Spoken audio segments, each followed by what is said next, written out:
T-minus 30 seconds.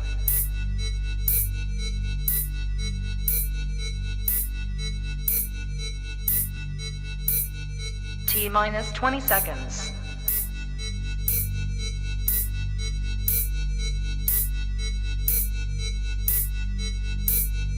Ten, 9, 8, 7, 6, 5, 4, 3, 2, 1, 0.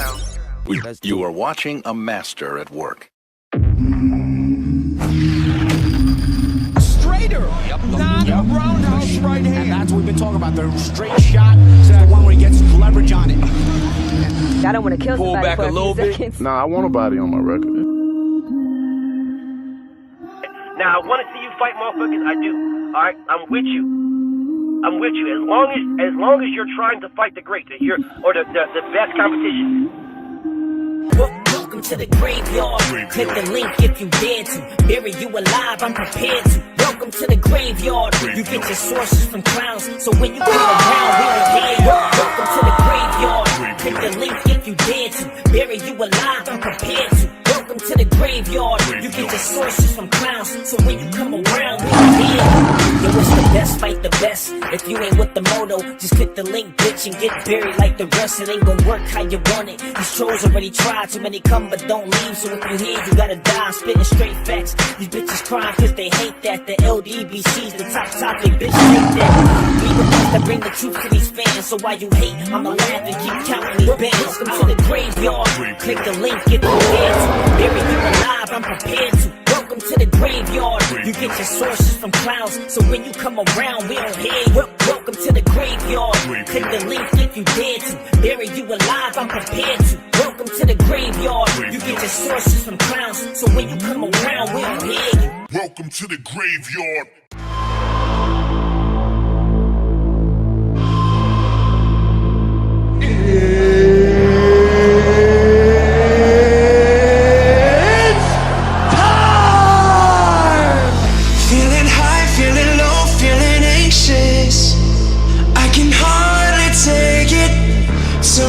Shut me down and back on again. Oh, your silence, I'm going crazy, leaving me confused. I'm trying to get a hold of you. Oh, tell me, do you see me breaking? Why are my hands shaking? Will you let me go? Tell me yes or no. Oh, oh, will you let me go? Oh, oh, tell me yes or no. Oh, oh, will you let me go? Oh, oh, tell me yes or no.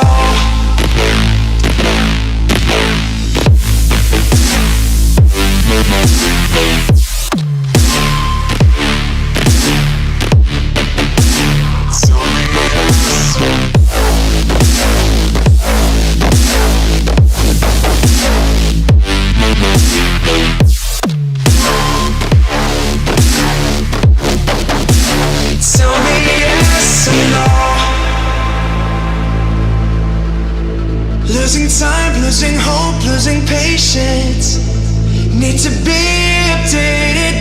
Turn me down, turn me up and back down again. Oh, your silence, I'm going crazy, leaving me confused. I'm trying to get a hold of you. Oh, tell me, do you see me breaking? Why are my hands shaking? Will you let me go? Tell me yes or no. Oh, oh, will you let me go? Oh, oh, tell me yes or no. Oh, oh,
Let's get to this work, yo. Let's get to this work. Let's get to this motherfucking work, man. Let's get to this work. I see y'all in the building. Y'all know I normally call y'all out. Y'all know I normally shout y'all out and give everybody love and respect. Y'all know what I do. But I want to get directly to this work. You know what I'm saying? I'm running behind a little bit. You know what I'm saying? So I want to get directly to this shit, man. I want to get straight to this shit. So let's get straight to this motherfucking work, bro. Let's get straight to this. I see y'all in the building. Much love and respect to all y'all. I see y'all in the building. Let's get right to this work, though. Because I don't know how much of this goofy ass shit I'm going to be able to watch. I have not watched it. All right, I'm a man of my word. I have not watched it. So I don't know how much of this shit I'm going to be able to watch before I just turn this shit the fuck off and get to cooking on something else. I don't know, but we're going to see. All right, we're going to see. So without further ado, man, let's just get to this motherfucking shit. Let's get to this work. Man, fuck all that. Thank you, Dave. I am ringside with the Magic Men. Magic Man 1, Magic Man 2, Paulie Malignaggi, Antonio Tower. All right, let me stop, y'all. Let's stop right here, dog. Not even 2 seconds in. Let's stop right here. Not even 2 seconds in. These are the two people that you have calling. Bro, you might as well have Derek James.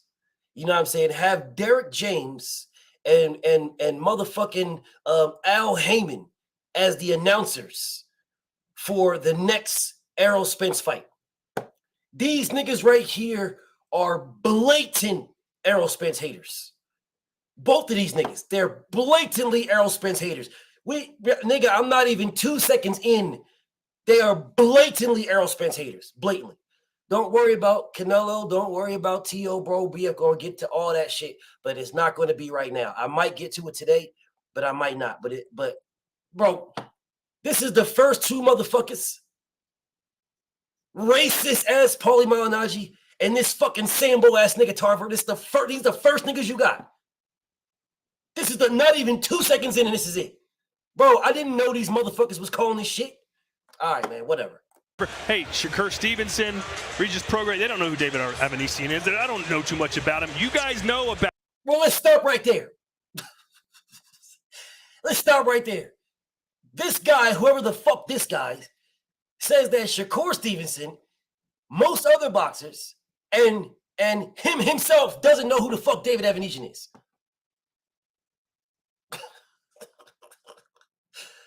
How the fuck do you start out a fight? How do you start a fight out, bro?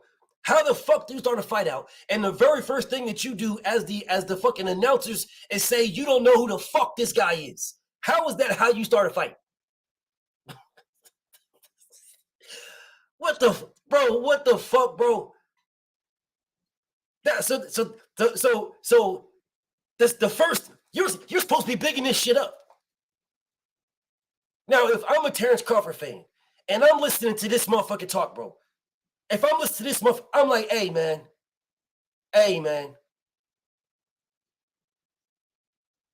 what? So y'all are okay with this? Where is the Crawford fans at? You guys are okay with this man shitting on Crawford from the jump. How come no one ever told me about these promoters? I mean, about these announcers shit? Bro, I'm 4 seconds in. I'm 4 seconds in, and these niggas is shitting on Crawford already. Well, listen, Shakur don't know who the fuck Ambrosia is. Most boxing fans don't know who the fuck he is. I don't know who the fuck he is. But what do y'all think? Yeah, I know you are, Draymond. I know you are. I know you're fine with it. I know you're fine. Look at this. Look at this one. Let me stop right quick because she ran out the door yesterday. You know what I'm saying? When I was beating her to the white meat, she ran out the door yesterday. Let me stop right quick because she said Crawford fan with heart emojis.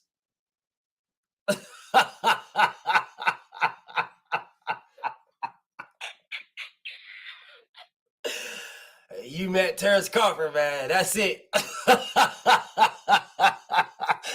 Yo, if she met Crawford, that was it, dog. Pound for pound. Yo, listen, man. I bet.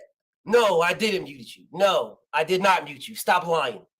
Stop lying. I did not mute you. You're lying. No, I didn't.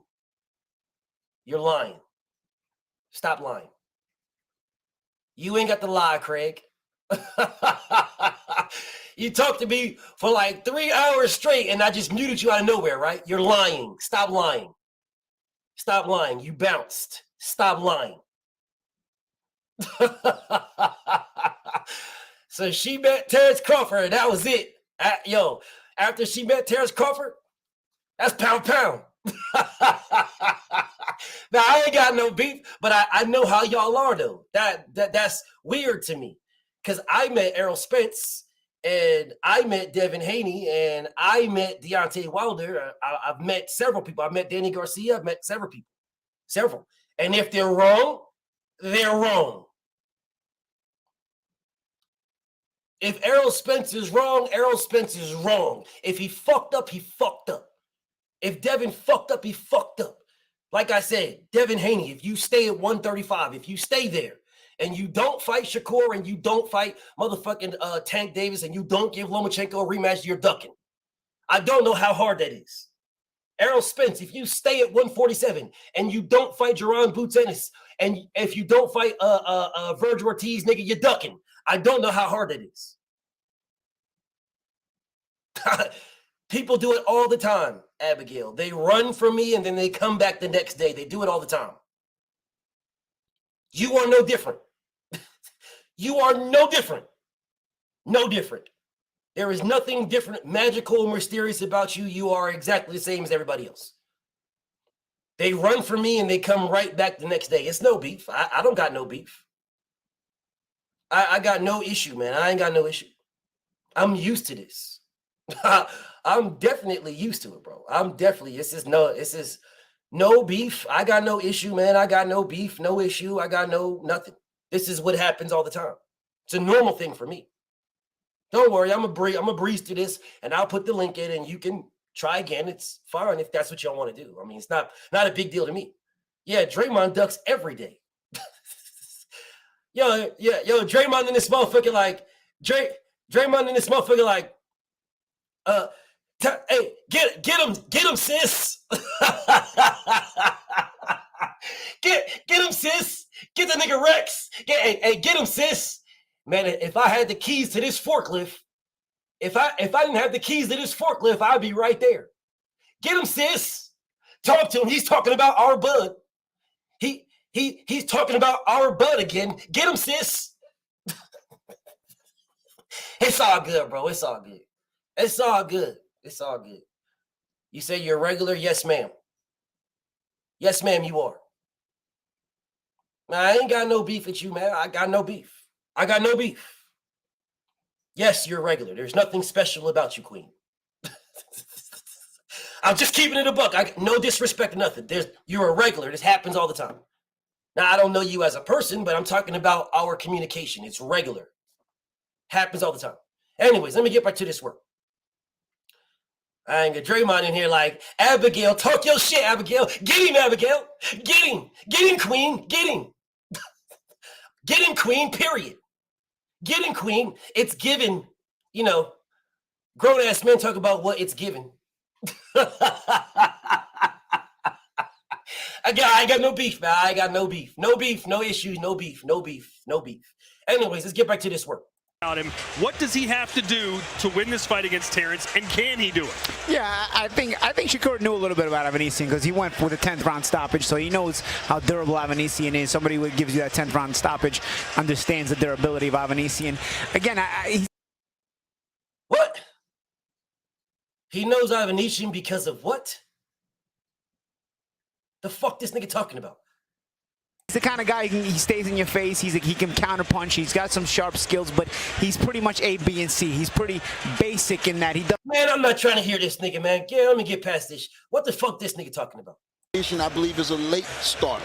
I mean, I believe he has most of his success late. You know, even when he's behind, he's been able to stop some of these guys. I'm impressed with the 6 knockouts that he's had because no one really thought he was a puncher early on in his career. So I believe later on as his career got going, he's gotten better.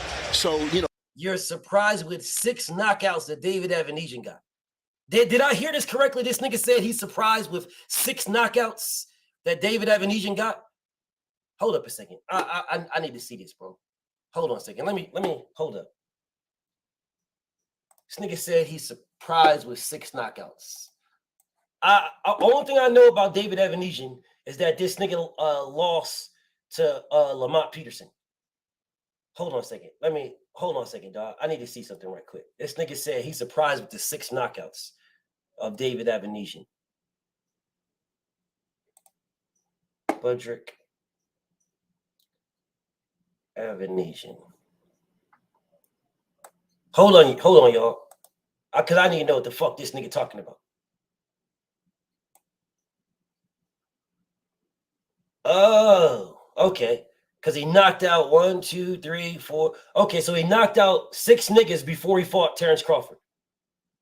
A nigga named Kerman Lalabamba twice. Well, if you knocked the nigga out, why the fuck did you rematch him? Wait a minute, bro. Hold on a second. Hold up. Don't worry. We don't get to this work, I promise. Because I'm listening to what this goofy ass nigga said. Now I got questions. I got questions now. BF got questions. This is this nigga Ambrosia. All right, so let's see. Green Beans knocked you the fuck out. So Green Beans knocked you out. You fought Kerman Lalabamba. You fought this nigga twice. You knocked him out in the 9th. Why the fuck did you fight him again? What was the point of following him again? I'm confused. You knocked the nigga out. Why did you fight him again? What was this about? If you knocked this nigga out when he was 27-0, you knocked him out. Why did you give him why'd you rematch the dude? What was the point of the rematch?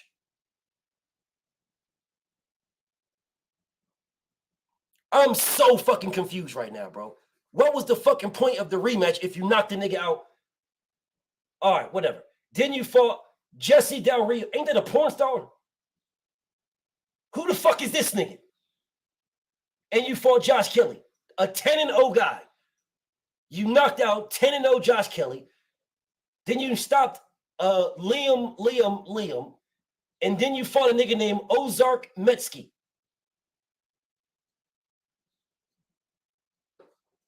And motherfucking Tarver's talking about, I'm so surprised. I'm just happy. Listen, I'm so surprised with knockouts because people don't really know this man is a knockout. Against who? Am I missing something here? Am I missing something? Who the fuck who are these people?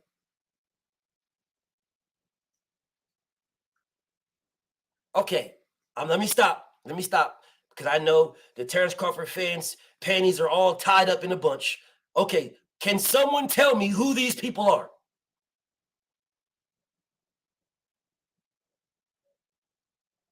Don't get mad at me. I'm asking you guys. Do you guys know who they are?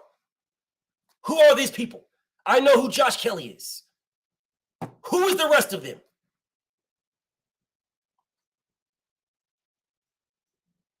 Don't get mad at me. I'm asking a simple question. Who knows who these people are? Professional fighters. Did you know they were professional fighters before I showed you right? I bet you money you didn't know none of these motherfuckers were. Motherfuckers said professional fighters. Well, if they're professional fighters, isn't your Dennis Ugas a professional fighter? Isn't Danny Garcia a professional fighter? Isn't Ocampo a professional fighter? Leonard Bundu. Aren't those guys professional fighters?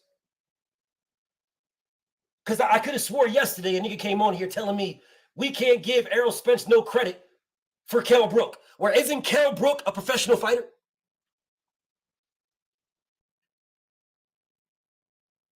Pick your words carefully because words matter. No, Mikey Garcia must not be a professional fighter. Mikey Garcia must not be. He can't be. Mikey can't be. Buffy said professional fighters. All right, that's what's up. That's what's up. Abigail says, who said that? You might want to go back and look at the live from yesterday. I guess when you dipped out, you didn't. Well, before you came, when the guy said that before you came, you must not have been paying attention. Or when you dipped out, you wasn't paying attention because it was in yesterday's live. I know you was maybe only focusing on yourself. That's fine. I'm being too critical, you say. How am I being too critical?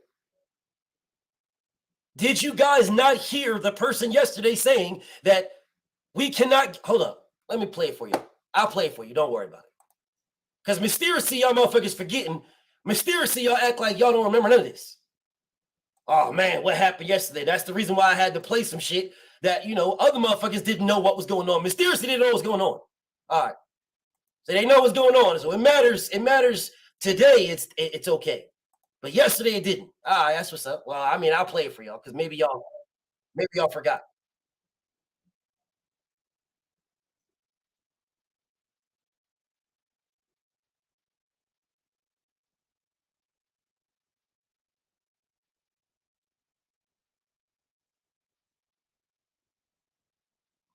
Did y'all hear that? Did y'all? Okay, I'll help you out, bro. Because maybe you didn't hear that. Let old BFTB get you right. Because y'all are asking me who said, where'd this come from, BF? I never heard this, BF. This is nonsense, BF. BF, you're making stuff up. This is nonsense. Nobody's saying that. Nobody said that. No, this didn't come from nowhere. All right, I'll just play you a little snippet from yesterday. It's all good. BF will play you a little snippet from yesterday. It's no problem.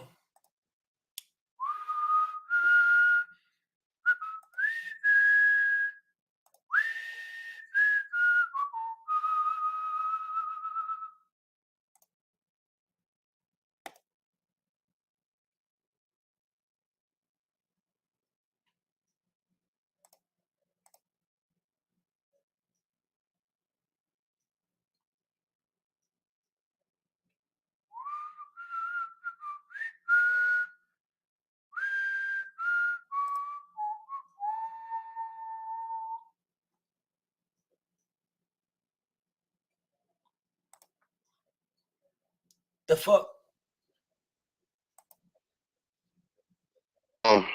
As far as Kell Brook, bro, you can't give Errol no credit off no Kell Brook win. He fought Kell Brook 8 months after Triple G broke his face in half. That's what's up. Okay. So Errol gets no credit, no problem. So why does Terrence Crawford get credit? Okay, I mean, I don't think I need to play anymore. I'm sure that's good enough for you guys. Since you're asking me, oh, who said that? Where did this come from? Where did you saying that for? Okay, well, now you know that was a Terrence Crawford fan. That was a Terrence Crawford fan. That was yesterday. That was before Abigail got on. That guy got on and said that we cannot give Errol Spence no credit for Kell Brook because Kell Brook had a broken eye. But mysteriously, we can give credit to Kell Brook for Terrence Crawford because he was magically healed at that time. Okay, I understand. I'll keep going then until someone tries to stop me again, and then I'll check you again. Let's keep going. Looking at it from that point, I think Bud Crawford can start slow, but he can't get behind early. 6 straight wins and 6 straight knockouts for Avanesian. So again, they're talking again about this fucking slow start. This slow start of Terrence Crawford. Yet again, this slow start. They're talking about it again. 9 straight knockouts for Terrence Crawford. It's probably going to be that kind of fight, ladies and gentlemen. And without further ado, here we go. This is Well, wait a minute. Wait a minute. Hold up a second, bro. Hold on a second. Look at this screen right quick. Somebody look at this screen. Can you guys see this screen? Press 1 if you can see Budrick and Ambrosia on this screen. Press 1, please. I need to make sure you can see the screen. Somebody, please let me know that you can see what's on this screen. Oh, you can. Okay, thank you. Thank you. Now, BFTB just put this on here. I just put this on here. All right? This is me seeing this for the first time. Now, I could have swore this nigga John Norrie jumped on here yesterday talking about where are Errol Spence's abs. I could have swore this. I could have swore, bro. Now, maybe my memory is fucked up. Maybe my memory is off. But I could have swore that this nigga John Norrie jumped on my live stream yesterday and started telling me about Errol Spence's abs. I could have sworn that happened. Maybe I'm tripping. Maybe I'm tripping. Oh, he did say that. Okay, I knew I wasn't tripping. I knew I wasn't tripping. I knew I wasn't tripping. I knew I wasn't tripping, bro. So someone tell me where the fuck is this nigga's abs? First off, BFTB don't be looking at this shit, but it was just a simple fact that, bam, I'm moving on through this video. I'm moving on through this video. So if the nigga is telling me, oh man, where his abs at and all his abs at, Terrence Crawford looks like a shirtless nigga that just finished changing somebody's oil. The nigga looked like he just finished changing somebody's oil. Dead ass serious. Whatever, man. Whatever. I guess it's all good. I guess only Errol Spence needs to have abs. It's all good, bro. Rock on, bro. Whatever, bro. Rock on. Anyways. Our main event of the evening. This is why you're watching. Terrence Crawford, the pound-for-pound king, putting his WBO welterweight championship of the world on the line against the very determined David. Man, I don't give a fuck about this, bro. Get past this goofy-ass shit.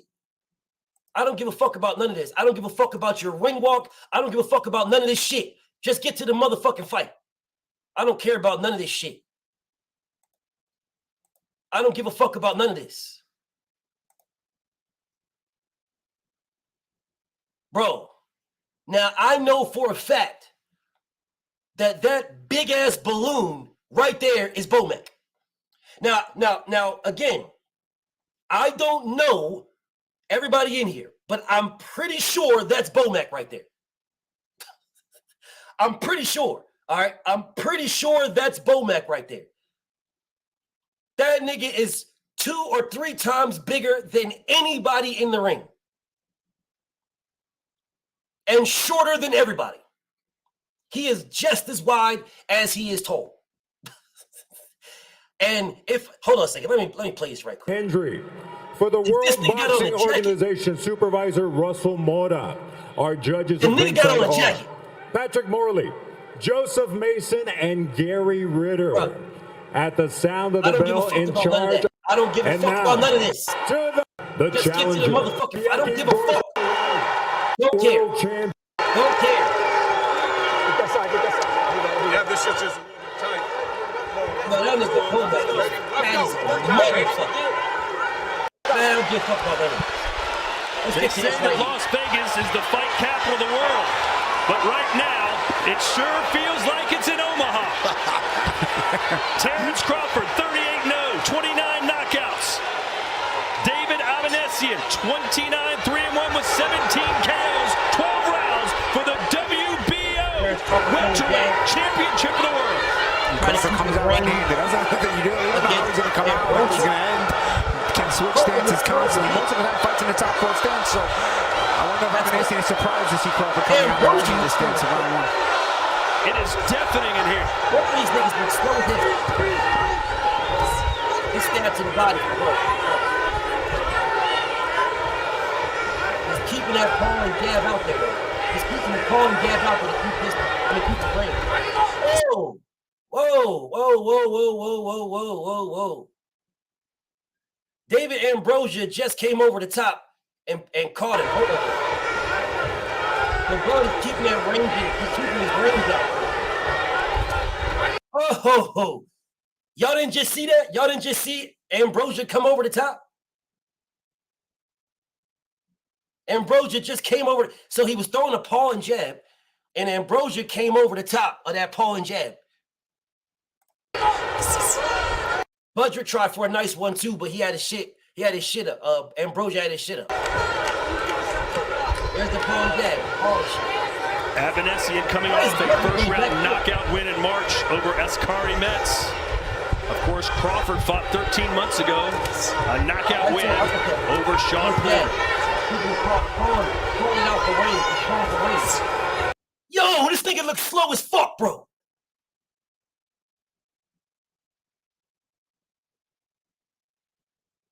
Am I missing this or am I not seeing this? These niggas look slow as a motherfucker. You motherfuckers is telling me about how fast this man is. Bro, he looks slow as a bitch.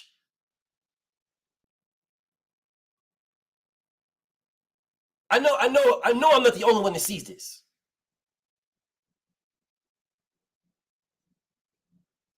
I know I'm not the only one that sees this. Why does he look so slow, bro? What is this about? Hold on a second, bro. Always measuring, always studying the opponent, always really gathering the info as Avanesian tries to get into range. A straight to the face.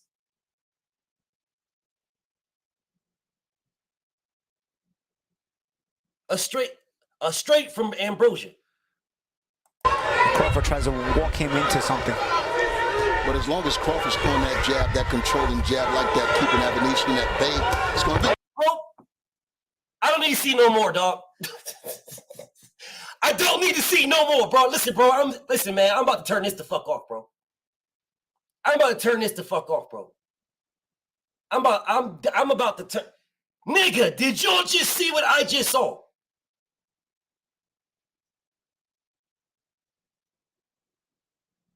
Let me hold up a second. Him into something. But as long as Crawford's throwing that jab, that controlling jab like that, keeping Avanesian at bay, it's going.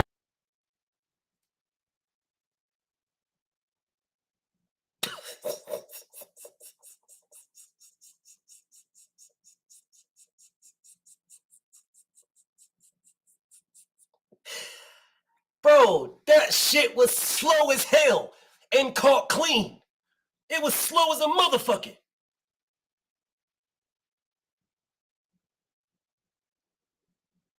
That shit was slow as hell, bro.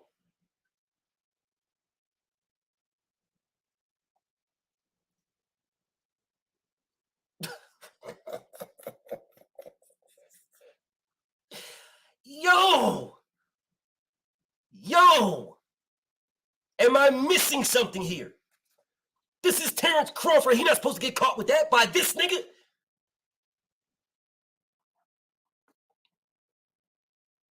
Big right hand, right on the button from Avanesian. Yo, hey, yo, man.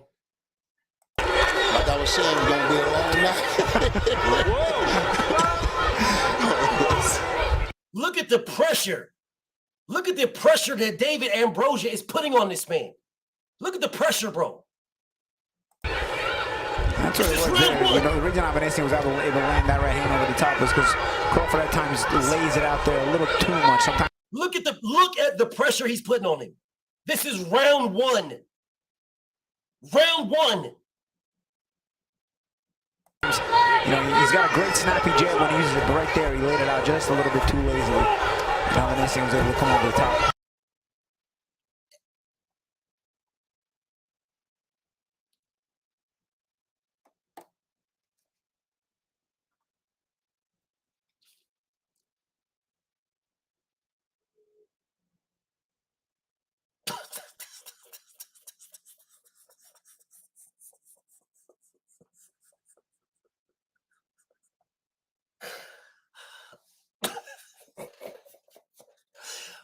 minute, bro. Wait a minute, bro. Wait a minute. Hold up, dog. Wait a minute. Wait a fucking minute, bro. Wait a minute. Whoa. Time out. Time out. Time out. Time out. Time the fuck out, bro. Time out. I know. Time.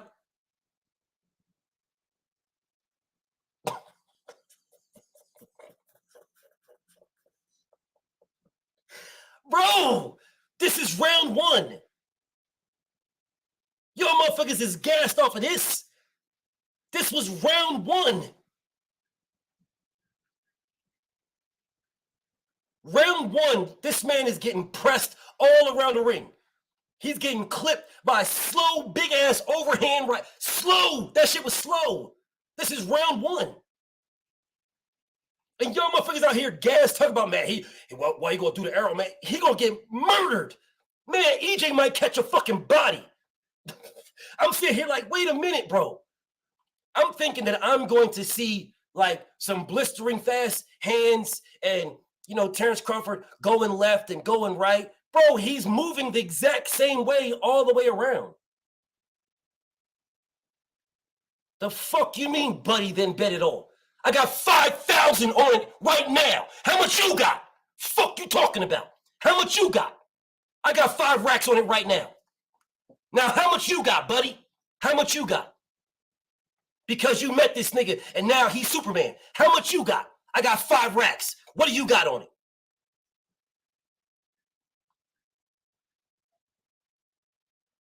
That ain't enough. Exactly. That's what the fuck I thought you would say. Because you damn straight put a number on it. Now, anyways, I'll get back to what I was doing.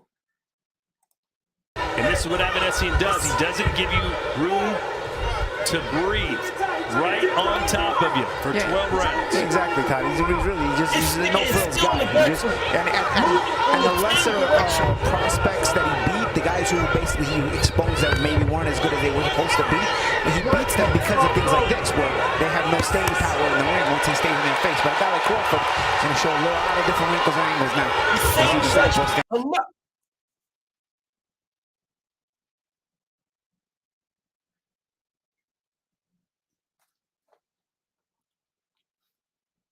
I have to talk to my accountant.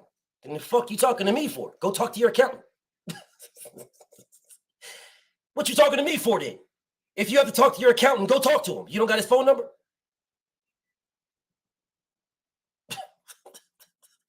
Bro, that shit don't work on me. You should have figured that out yesterday. You should have figured that out yesterday. That shit doesn't work on me. That's child's play. Does not work on me. What's up, KO? Man, I'm sitting here, look, bro, I watched the very first round. This is not even a full round. This ain't even a full round, bro. This is not even a full round. This man, Ambrosia, was pushing this nigga all over the place. Nigga, this nigga got clipped with an overhand, a slow ass. That shit was slow as a motherfucker, bro. This thing got clipped with some slow ass shit. He's on the back foot against Ambrosia. You can't step to the left. Where's the fucking angles? Where's the angles at? Where are the angles? Somebody tell me where the angles at. Where are the angles? This shit is insane to me. This nigga Ambrosia was pushing this nigga all over the place. Am I missing something, bro? Real shit. Am I missing something? Ambrosia's pushing this nigga. Is this him collecting data? So he's going to be able to do this to Errol Spence. Errol Spence going to push this nigga all over the place, and he's just going to collect data. Is that what we're doing? Kwame, did you see what I saw, homie? This is David Ambrosia. This is the nigga that lost to Lamont Peterson. That nigga.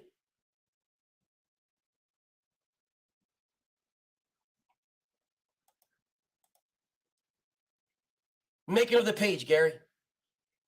Make another one. Don't worry about it. Make another one. I'll still be here.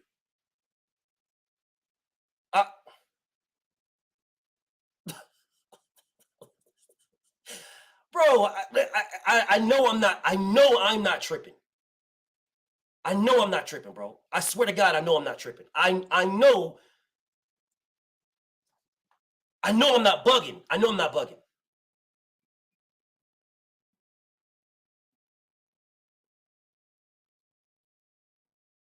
Dead ass serious. Again, y'all, I've not watched this. I swear to God, I have not watched this. This is the first time I've seen. I know that I'm not tripping right now.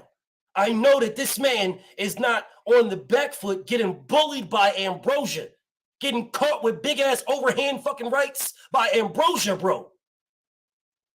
In round one, the nigga that Lamont Peterson beat the fuck up. I know we're not doing this. I know we're not doing this. I know I'm bugging, bro. I know I gotta be bugging. All right, BF, chill. Woosop, think about this. Collect the data, BF. Now let's see if I see something else. Maybe I'm tripping. But you see Crawford now switched back to southpaw now. He came out surprised. The niggas switched already. It's round one. It's round one. The niggas switched already. You got caught with a fucking big ass shot and switched immediately. Am I tripping right now? Am I bugging? Can someone tell me, am I tripping? This is Terrence Crawford. This is the guy that we sitting here, we think, oh, he's pound for pound number one. You got hit one time and switched up?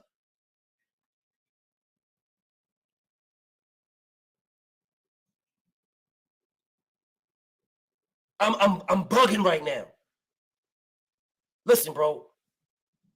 I can't even lie to y'all, bro. I'm not even going to cap. I'm not even going to cap. I thought he was better than that. The very first round, you get hit and you switch up to collect data. I swear to God, I thought he was better than that. I thought he was better. I thought he was better because of all the talk and all the hype and all the hoopla and all this, all that shit. It's in your mind. It's a natural thing that's a bad boy, bro. I thought he was better. You switched up after getting hit one time? You switched immediately? In the first round.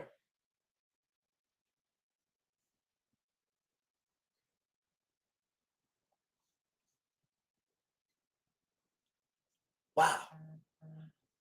Wow, bro. Wow, okay. All right, hold up. All right.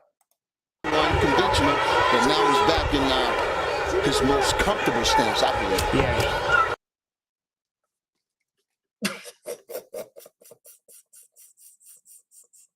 So you switched up and got caught with the overhand again. You switched up and got caught with the overhand again. Did y'all see what I just saw? Let me rewind it. And now he's back in his most comfortable stance, I believe. Yeah.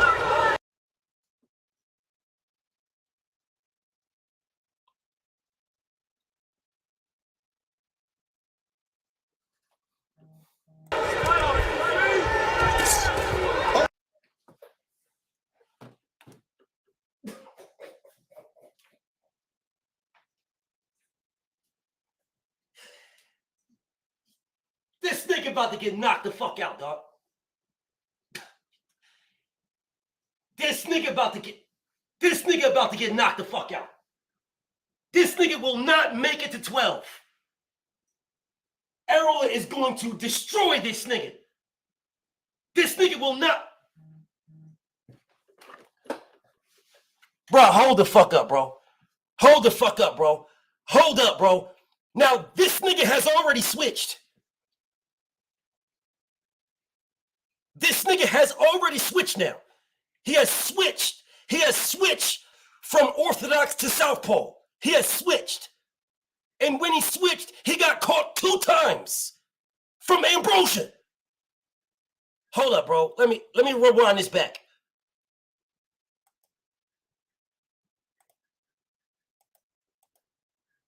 now.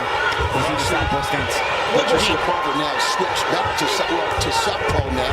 He came out, surprised everyone, conventional, but now he's back in his most comfortable stance, I believe. Yeah.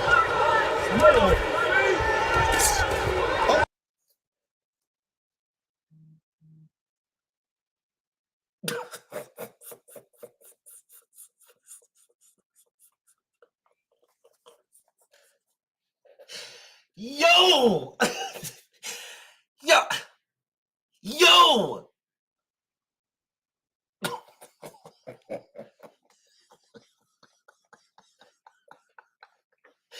Yo, what the fuck, dog? Yo, hey. So y'all watch this. Y'all watch the same thing I watch, and y'all are still telling me that Bud is about to beat Errol Spence.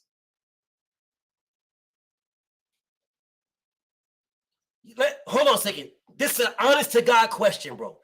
This is an honest to God. You watched the same thing that I watched. You watched the same thing that I watched, and you're telling me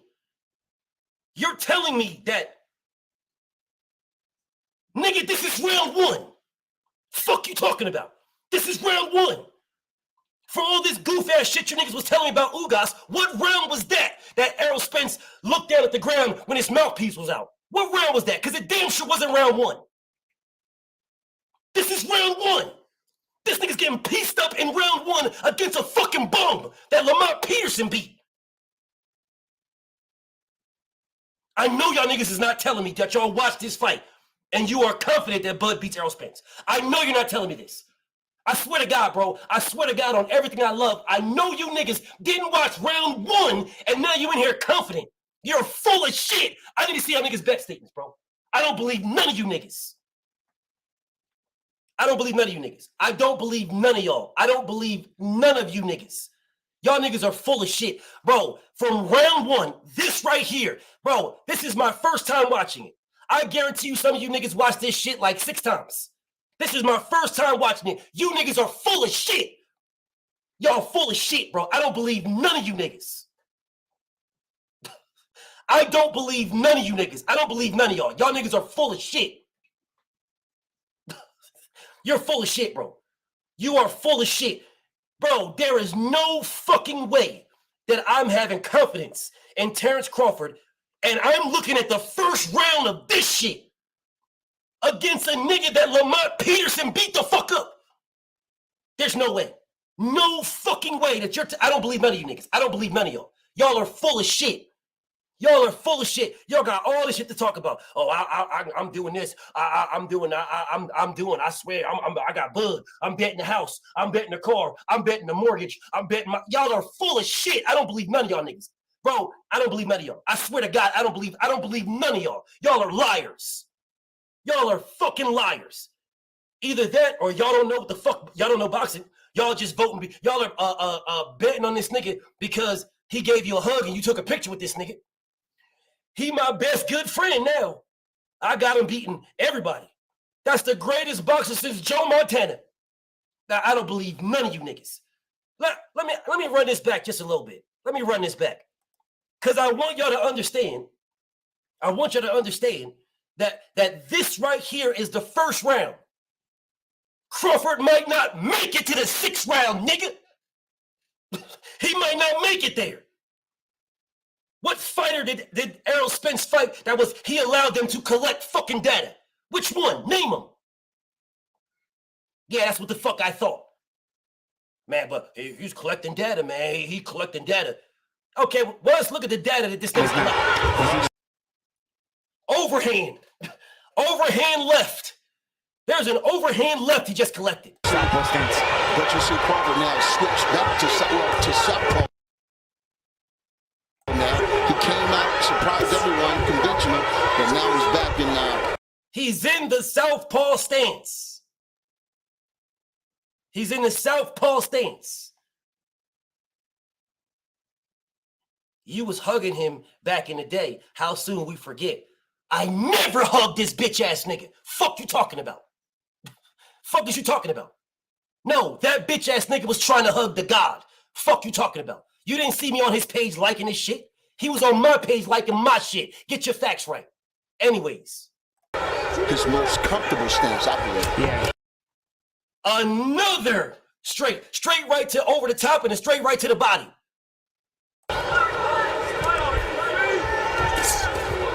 An overhand right. An overhand right. Now I don't know about you guys, but if I'm looking at Terrence Crawford's legs right now, it damn sure looks like he's buckled.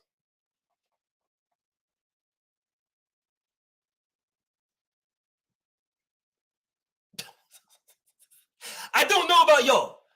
I don't know, because I know that nigga John Norrie jumped on my page yesterday talking about how Errol Spence was buckled. Errol was buckled. Errol was wobbled. His knees were... It sure looks like this nigga's knees look buckled to me. I don't know about y'all, but this nigga's knees look buckled to me. That shit looks buckled to me. That shit look like this nigga looks like he is off balance to me. That's what that looks like. Now, I don't know what the fuck y'all looking at, but that's what that looks like to me. Hold up a second. Let me run this back a little bit. Now switched back to southpaw now. He came out, surprised everyone, conventional, and now he's back in his most comfortable stance, I believe. Yeah. Oh. Damn sure look like that something to me. It damn sure looked like that. Oh, he was off balance. He was off balance? But this is the great and powerful Terrence Budrick Crawford. This guy, Press Worthy, whoever the fuck this nigga is, says, man, don't delete these videos when Errol Spence loses. Do you think I give a fuck, nigga? Do you honestly think I give a fuck, nigga? Do you think I give a fuck? Again, this is where you niggas go to because you cannot fuck with me or because you cannot deal with the facts that you're looking at right now. Goof ass niggas will be like, oh man, make sure you keep these videos when Errol loses, man. What video have I ever deleted? Which one? Fuck you talking about? What video have I ever deleted? Which one?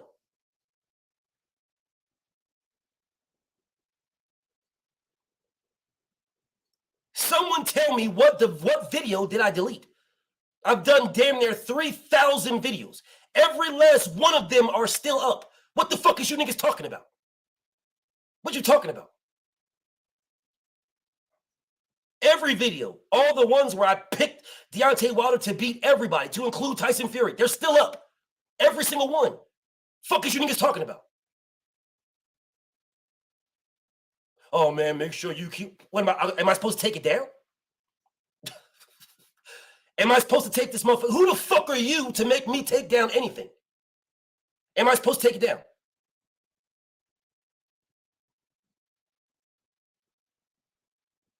Someone let me know. Am I supposed to remove videos? That's what you niggas do. You niggas remove that because you don't want to stand on what the fuck you said. So you remove it. I stand on every fucking word I said. I'm not removing nothing. Nothing. So if Errol Spence is to lose and you guys come back to this video and write in the comments, I'll never see it because I don't give a fuck what you say. I don't give a fuck what you say. You care what I say, which is why you will sit here and watch me.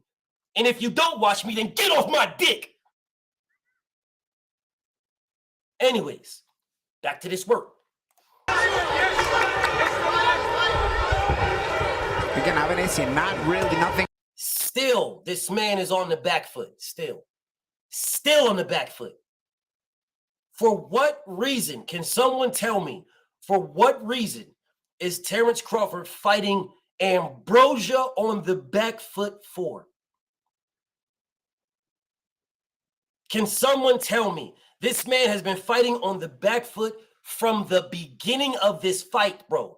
From the beginning, when the bell rang, he's been on the back foot from the beginning. Why is he fighting on the back foot against Ambrosia?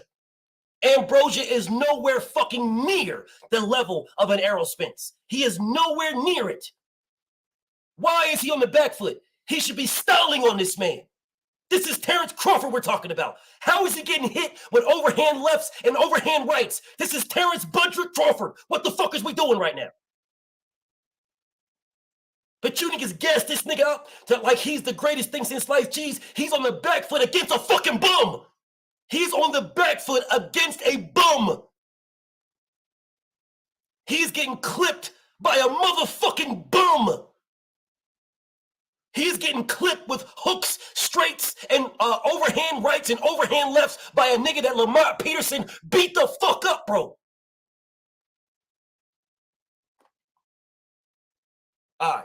Really too fancy, but by staying in your face, a lesser fighter starts to panic and creates mistakes.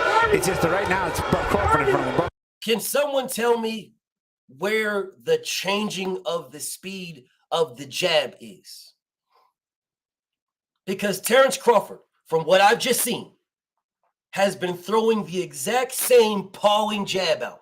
Do you guys realize how easy that is to come over the top? Ambrosia did it several times. Do you guys realize how easy that is? If this man is throwing the same pawing jab, I'm throwing a pawing jab. I don't snap it with power. I don't throw it more stiffer, nothing. I'm throwing the same pawing jab over and over. Do you realize how easy that is to go over the top of? Ambrosia just did it 3 times in the first fucking round. 3 times in the first round. You guys do realize that is very, very easy to time. But you niggas is telling me about this nigga's timing. This is a fucking bum, y'all. Ambrosia is a bum. He's a bum. Terrence Crawford should be styling on this man from round 1 until whenever the fuck it's over with. He should be styling on him, embarrassing him. He shouldn't be getting clipped and touched up like this. This man's a bum. I say again, Lamont Peterson beat the shit out of this man.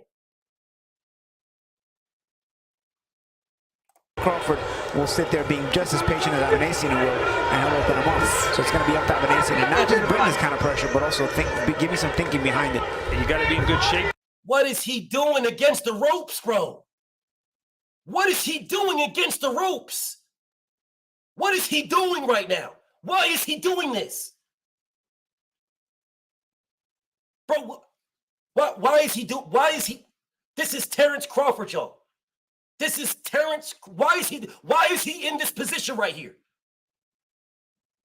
For what reason? For what reason is this man in this position with this level of competition? For what reason?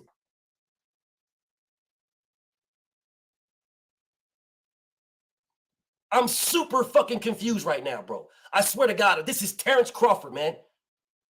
This guy's got this, he's supposed to have this fucking mythical skill set. There is no way that he should be right here. There is no way. To fight someone like Avanesian as well. Yeah. That's the thing. Not showing any fear of Crawford at all. Man, Ambrosia is slow as a motherfucker, man. Crawford doesn't style on fighters. Yes, he does style on fighters. What are you talking about? Yes, he does style on fighters. What are you talking about? How long have you been watching Crawford? Because I've seen every one of his fights. So how long have you? Yes, he does style on him. What are you talking about? What? What did you say? You said, what? Hold up a second. Hold up. You said Crawford doesn't style on, he likes making them feel confident. He did it with every opponent. He plays with his catch. You're coming across like a dick rider. You're coming across, that is not what you do. This is not motherfucking, you don't play boxing. What the fuck do you mean you play with your catch? What are you talking about? You do not play boxing. And for just what she just said, he plays with his catch. For just what she just said, that is the reason why this man is going to get obliterated. Because he's playing boxing. He is playing boxing. He is playing with his catch. That's exactly what she just said. He plays boxing. He plays with his catch. And that's why he is going to get fucked up, because he plays boxing. He plays boxing. Look at this. This is what she says. This is what she says. He plays boxing. Come on, Abigail. You got to do better than this. Abigail, you got to do better, bro. You got to do better, love. You got to do better. Seriously, you got to do better. You do not play boxing. You don't. You play basketball. You play foot, but you do not play box. Errol Spence is not playing with this nigga. You didn't say play boxing. No, you didn't. Okay. Well, let's put up here again what you said.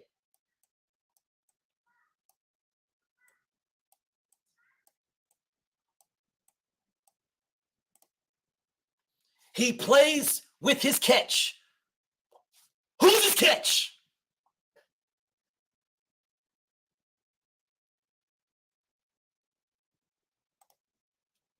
Who's his catch? This is what you tried yesterday and failed miserably. You tried it yesterday. Who's his catch? Oh, now it's mentally now. Oh, now he mentally plays. So he mentally plays now. He mentally plays? Yes or no? Yes or no, does he mentally play? Yes or no? Does he mentally play?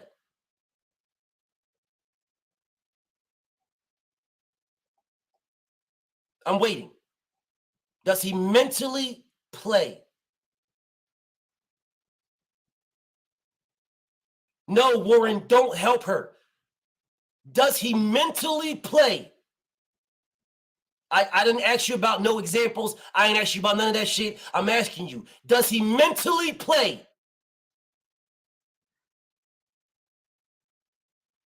It's a yes or no statement, because this is what you did yesterday and you failed miserably.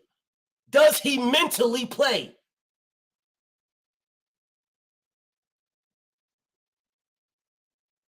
It's a simple answer, yes or no, because you said mentally.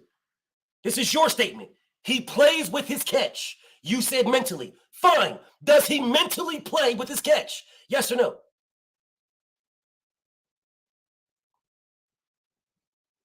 I told you yesterday you couldn't fuck with me.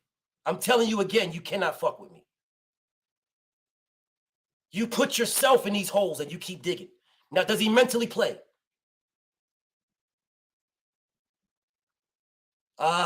Yeah. Of course, it's hard to explain context. Of course, the context that you didn't care that I was saying. When I was giving you context, you didn't care. But you wanted me to care for your context, and your context is moving the goalposts. That's your context. Move the goalposts is your context. You said he plays with his catch, and when I checked you on it, you said mentally. It's mental. So he mentally plays with his catch. You don't play boxing physically or mentally, because if you play it physically or mentally, you will be knocked out of your motherfucking mental sense. You don't play boxing. So you keep this same energy on the 29th when he gets knocked the fuck out in like the third fucking round. And everybody's in there, it's like, oh man, damn, the third round? I was expecting this fight to go to distance. I was expecting to go that. I was expecting this to go that.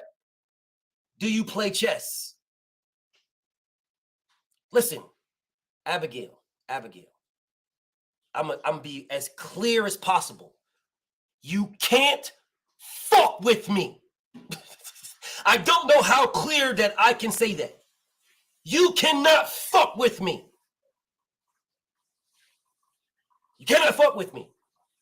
Nowhere when I move a pawn or when I move a rook or a knight or a bishop or my queen is the motherfucker on the other side punching me in my motherfucking face. So yes, you play chess. You do play chess. Now tell me when I move my pawn up, tell me when my opponent sees that I move my pawn up and punches me in the fucking face. Let me know when that happens. You can't fuck with me. It don't matter if it's my channel or not. You can't fuck with me. If you had a channel, I'd be on your channel and you still couldn't fuck with me. It wouldn't matter where we was at. You can't fuck with me, period. But I'll ask you again. If I move my pawn, tell me when my opponent punches me in the face. Let me know. You don't know boxing. You do not know what the fuck you're talking about. You have no idea what you're talking about. You have to feel their power. And then you'll wake up and realize that Errol Spence can punch. Yeah, that is the stupidest shit I have ever heard in my life. That is the stupidest shit I've ever heard. I've got to feel their power. I've got to feel their power. We've got to feel their power. I've got to feel it. I've got to feel it.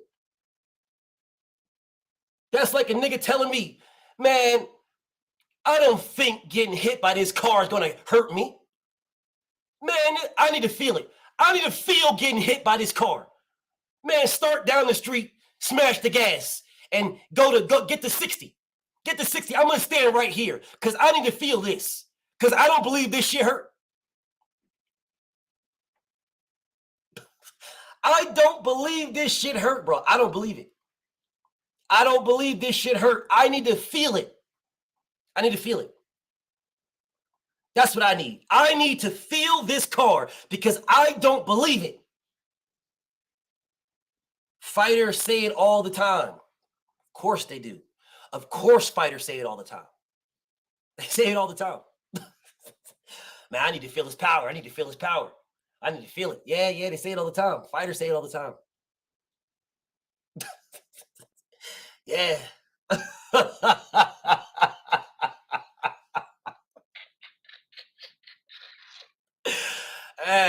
Yeah, I say it all the time.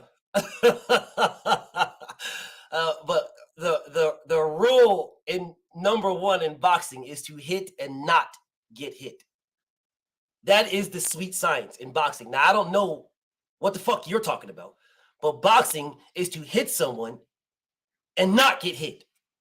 But fighters say I gotta feel. I don't give a fuck if that's the case. Gervonta Tank Davis would have never held Ryan Garcia one time in that fight. He would have never held Rolly one time in that fight. Not once. Not once. It would have never happened. Now, let's explain this because I know you don't know boxing like a lot of other motherfuckers don't know boxing. There is no fighter, no professional fighter that goes into the ring and says, hit me one time because I need to make sure I can take your punch. And not one fighter says, hit me one time. No, what happens is you just get hit. Yeah, you get hit. And then when you get hit, it's like, oh, okay. I can do that. I can do that. I can do that. Don't worry about it. Don't worry. Yeah. Okay, I know. Don't worry about it. Let me finish doing what I'm doing. Don't worry about it. It's Friday. Don't worry about it. You're good. Let me finish doing what I'm doing. Another jab. I'm finished, bro. I'm finished. I don't need to watch no more, dog. I don't need to watch no more. I don't need to watch no more. Errol Spence by fucking destruction. I don't need to watch no more. I don't need to watch nothing else. I've never watched that fight. I've never watched it. Errol Spence by absolute destruction. I feel super confident in my 28, actually I'm almost 30 grand. Almost 30 grand. Because he's a 465 underdog for the knockout.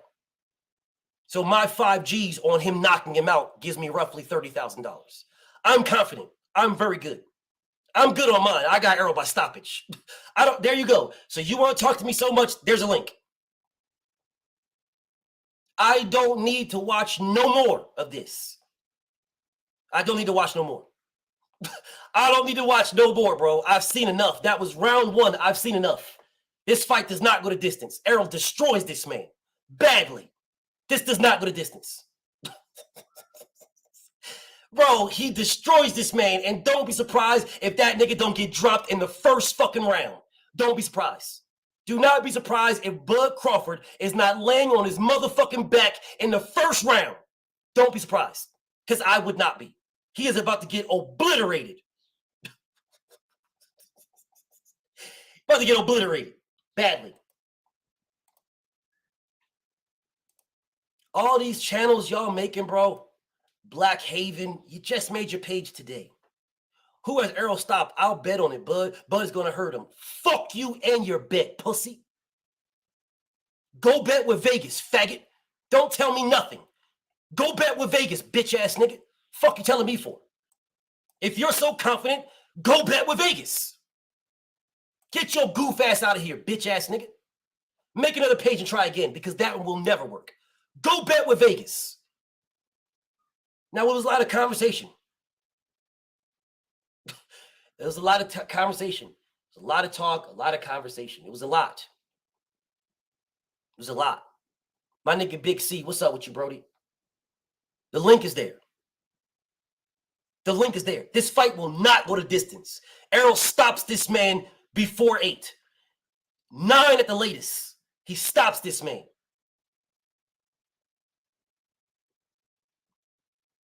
Now, you said all the typing was a problem for you. That's what you said. Well, I put the link in there, Abigail. Why are you still writing? My motherfucking knucker KO. What's up with you, King? Hey, what's up, bro? I'm chilling, man. Hey, you can put me backstage. I'm hoping that the Bud fans come up here and shit. And I'm ready to have some fun today. I got a little time, wifey in there doing the daughter's hair and shit. So I'm listening to the show, bro. Just put me backstage, and if it's one-on-one with you and somebody, that's cool. But I hope they show up today like they did yesterday, because I'm here today. Today I'm gonna let you have it. I'm gonna just chill. That's fine. That's fine. Just chill, bro. And that's why I need a little practice. So you've been off for a little bit. You've been off. Yeah, I've been off for a little bit. So look, bro, put me backstage. You already know where I stand with this shit. I'm here though, bro. My wife is in there doing her all goddamn night. So I'm chilling. So put me backstage till they come up here. I just want them to know that we ready for that action today. Knucker. You know. Let me get back to this then. Go ahead, bro. So here we are now. Again now. The link is pinned. There was a lot of conversation when I was playing the very first round of David Ambrosia. The very first round. Now, again, I'd never seen that fight. I never seen it. I saw a snippet of the glove. I didn't even see the knockout. I swear to God, I haven't even seen the knockout. All I saw was this man's glove. His glove. That's it. That's all I saw. His glove exploded. The glove busted on the side. That's all I saw. So I'm sitting here like, let me at least watch the motherfucker. So then when I watched it, just this round, I am so confident that Errol Spence stops this man in the... Bro, don't be surprised if he doesn't stop this man in the first fucking 5 rounds. Don't be surprised. Don't be surprised. Don't be surprised, man. Seriously. You say, watch the knockout, it was nice. Against a fucking bum! It was supposed to be nice. What are you not getting, Postman? It was a fucking bum. It was supposed to be nice. What the fuck you talking about? Man, watch that knockout, man. It was nice. It was a fucking bum. The announcers in the beginning of the fight said that no one knows who the fuck this guy is. That's what they said.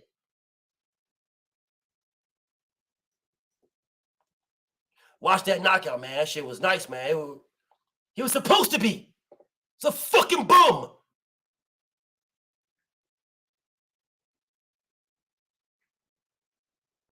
$10 straight. Congratulations. Go bet on it. Go bet on it. Go bet on the knockout then. I got my 5,000 on it. You go bet your money with Vegas. Right now, it's what, 260 something for Bud by knockout? 260, 240, something like that. Go ahead. Y'all over here sweating and having aneurysms over him being hit. That's boxing. That's because you don't know boxing. Yeah, that's because you don't know boxing. That was a fucking bum. There's your difference. You don't fucking know boxing. If you knew boxing, well, then you will be saying the same thing that I'm saying. That's a fucking bum. This is Terrence Crawford we're talking about. He's not supposed to get touched up like that. Fuck is you talking about? That's a fucking bum. That's a bum. You get in there with him then, because that's where y'all go. Do you know why you go there? I'll tell you why you go there. Because you can't fuck with me. That's why you go there. Yeah, that's why you go there. Because you've run out of options. So then you get to the part where you start talking about feelings, and then you fight them then. Or I'll fight you, or that's where y'all get to. Y'all get to that. When you can't fuck with me, that's where you get to. But I'm surprised you got to it that early. I'm surprised you got to it that early. Normally it takes a while. Normally it takes a little bit for people to get to that point. Normally. You know what I'm saying? I'm surprised, bro. It's only been an hour. Normally it takes them about at least 2, and then, then they all in their feelings on it, and then they want to say, well, you get in there and fight him then. Well, you say it to his face then. That's it. We got to fight. Oh, you're in your feelings. That's where it normally goes. Don't worry. BF writing the 10 debate commandments. I'm writing those to that Biggie beat. Don't worry about it. You'll see that video soon. What's up with you, homie? I'm listening. Hey, you don't think this is Bud and Spence? You don't think this is their best competition they done fought? Or you think Spence fought better competition? Or you think this is his best Tell KO. This is his biggest fight. Ask KO. What's up with you, bro? Yeah, I'm here. You think this is his biggest fight, Spence? Is this Spence's biggest fight? Yes, it's for undisputed. No, I'm talking about competition-wise. Competition-wise. No, I don't. I think he's gonna wash Bud Crawford. So who you think have he fought that was better than Bud Crawford? So far, his toughest fight been Kell Brook. So you think Kell Brook was tougher than Bud Crawford? I think it's gonna be a tougher fight, yeah. I think when it's all said and done, Bud Crawford and Errol Spence's toughest fight is gonna have been Kell Brook. I think he's gonna beat Bud Crawford easier than he beat Kell Brook. Yes. Hey, that's crazy. That's crazy. Because Errol Spence said on ESPN, this is like Hagler and Hearns. We all know what Hagler and Hearns fight was. You know what I mean? That was a war. And Hagler knocked Hearns out in the third. Yeah, and Hagler knocked Hearns out in the third fucking round. Was that fight? Yeah. Hagler knocked Hearns out in the third fucking round too. But why they saying it was Hagler? So who gonna be Hagler? Who gonna be Hearns? He did say that. You're right. Who gonna be Hagler? Who gonna be Hearns? Well, I put Spence. Okay, I got you. Spence is the natural welterweight, but it's coming up from 135. Spence is naturally bigger, but it's coming up from 135. Spence is the one with the fundamentals and more solid. Bud is the one with the flashy shit. Hearns was the one with the flashy shit. Hagler was the one that was more solid. So yeah. I'll let so which one has more similarities with Hearns and Hagler? I would say that Bud has more similarities with Hearns, and Errol Spence has more similarities with Hagler. So I'm gonna let you guess which one is Hagler and which one's Hearns, bro. No, you right on that one though. You right. I give you that. I give you that. BF, you ain't got to laugh though, bro. You ain't got to laugh, bro. I just want to know. I just want to know, bro.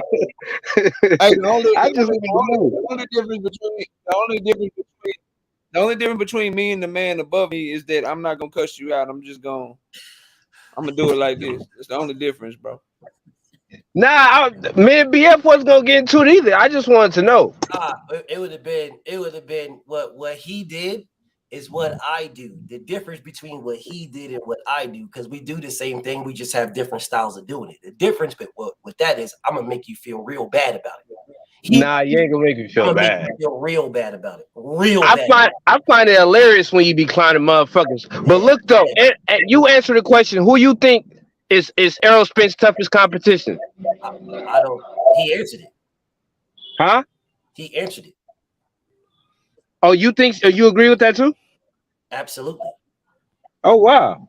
Okay. Kell Brooks, sorry, bro. Yeah, tripping, bro. Here's the problem with your question, right? He ain't fought Bud yet, bro.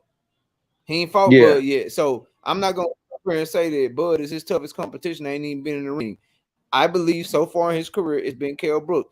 I do not think Bud Crawford is gonna put up as good of a fight as Kell Brook, because Kell Brook was a strong ass welterweight. He had a great jab with his timing on his jab, and he was a monster. He was a natural welterweight that was maybe actually supposed to be at 154 because he's big, bro. The problems that Kell Brook was able to present to Bud Crawford, to Errol Spence, Bud don't have that shit going for him, bro. He don't fight the same. Kell Brook also was fighting in Sheffield, England. Do you know where Kell Brook is from, bro? Well, you know what though? Now I think about it, on paper, this is a big fight. Do you know? You're right. Do you know where Kell Brook is from, bro? Yeah, he's from England. You're right. He's from out that way. He's not just from England, bro. He's from Sheffield, England, where they were fighting at, bro. And he's from that same city, bro. He went and made that man take a knee in his own city, bro. So that is his toughest fight. And he ain't fighting Bud in Omaha, bro. But like Kell Brook ain't been able to make 135 since he was probably like 13, 14, maybe 15 years old, bro. Bud is naturally smaller than him, bro. So for me, dog, like until I see that was been here like 10 years ago, though, bro. When he fought, bro. I don't think Bud Crawford, like just on the principle of it, I don't see no nigga starting at 135 coming up and doing shit with Earl, bro. Not even Tank. Just on the sheer, he just too big and too. Not even Taker Devin Haney? Tank got a shot, but hell no. And Devin, fuck no. Tank got a shot because of some power, but him neither, bro. Can't neither one of them come up and do shit with motherfucking Earl, bro. And I fucking love everybody in this chat will tell you what I think of Tank Davis, bro. Hold on, so you saying Errol Spence beats everybody? You saying Errol Spence will smash any and everybody? That's what you saying? From 160 down, you goddamn right. From 160 down, you can have the field. I got Earl. Now, you want to talk about some 168 pounders? We want to talk about David Morrell Jr.? That's tough. We want to talk about Artur Beterbiev? That's tough. We want to talk about Dimitri Bivol? That's tough. But 160 down, ain't none of them fucking with Earl, bro. None of them. Yeah, he got to see Boots. He would have to see Boots something before I could just say that. No, Boots get hit too easy, and Boots got to work on his footwork, bro. Nah, Boots got hands. Boots get that nigga that work. You see, this the problem with you niggas, bro. This the problem. I'm gonna tell you, bro. All you looking at is the flashy shit. It's the same mistake you making with Bud Crawford, bro. You looking at the flashy shit. You ain't looking at. That's how you doing, Boots. You ain't looking. Hold on. You ain't looking at the fact that this big ass, athletic ass welterweight and Boots Ennis had trouble cutting the ring off against somebody that he was way fucking more athletic than this dude Karen, bro. He need fundamental work, bro. All that flashy shit, man, ain't getting off at the highest level, bro. They ain't getting off at the highest level, bro. And the thing with being flashy, bro, and being athletic, like how Bud Crawford fights, depending on his timing, depending on his counter punching ability, depending on his ability to use his reflexes and be athletic and shit. The problem with that shit is that go away when you get older, bro. You got to start depending on your fundamentals. You got to start depending on your time, your skills, and being a fundamentally sound fighter, bro. And Bud ain't that. His hands is always low. He starts off at a bad stance where he know he ain't really got no jab from orthodox. He know he ain't really a good boxer like that from orthodox, but he start off in that stance trying to be cute, trying to act like he processing data, not taking shit serious and shit, bro. Them bad habits, bro. Them habits. Hey, you know why I gotta disagree with you when you say he ain't a good boxer? Because he spars with motherfucking Shakur Stevenson. I don't think nobody got better boxing skills than Shakur. I would honestly say Shakur got better hands than Devin Haney as far as the jab and boxing skills and all that. I don't think Bud just no bad boxer. Not if he's sparring with lightweight. I ain't gonna have a lightweight, lightweight conversation. But Bud Crawford also, got dropped and stopped and dropped badly and spawned by Brian Norman Jr., bro. The same Brian Norman Jr. that ever since he signed the Top Rank, he's struggling to get journeyman out of there, dog. Like, and he putting Bud on his ass with 16s on, with headgear on, bro. And he's struggling. Go look at his last 2 fights when he signed the Top Rank, bro. Brian Norman Jr. I don't even know if you know him, bro. But Brian Norman Jr. got a deal. What is his weight? What is his weight division? 147, bro. He got a deal with Top Rank, and they put him in there with a couple of journeymen and shit, and he's struggling getting them motherfuckers out of there, bro. Badly, bro. But guess what? And that's what 18 out. That's what 8-ounce gloves on, homie. Like, bro, like I'm trying to tell you, dog. Like, I really do this shit, but you like we gotta have, if we gonna have a conversation, we gotta come a little bit harder, bro. Cause like all this shit about Bud and sparring and shit, bro. He's struggling bad against a dude that can't get journeyman out of there, bro, with 8s on. But he put Bud. So you don't believe Shakur got no hands then? He just ain't skillful. I don't think you understand the difference, bro. He put Bud on his ass with headgear on and gloves that were twice the size as the ones they really fight in, bro. The fuck you think, bro? Listen to me, bro. Yurioka's Gamboa, dog. He had Bud doing the dance, like I tell people all the time. He had that man doing the dance, bro, that ain't even fucking came out yet, fam. And you want to know got guaranteed Yurioka's Gamboa got at 135? He stopped. He got one. Hold on, Yurioka's Gamboa got one. He got one stoppage, bro, in 7 fights at 135, and he had that man hurt. The fuck y'all think Earl gonna do with this man, dog?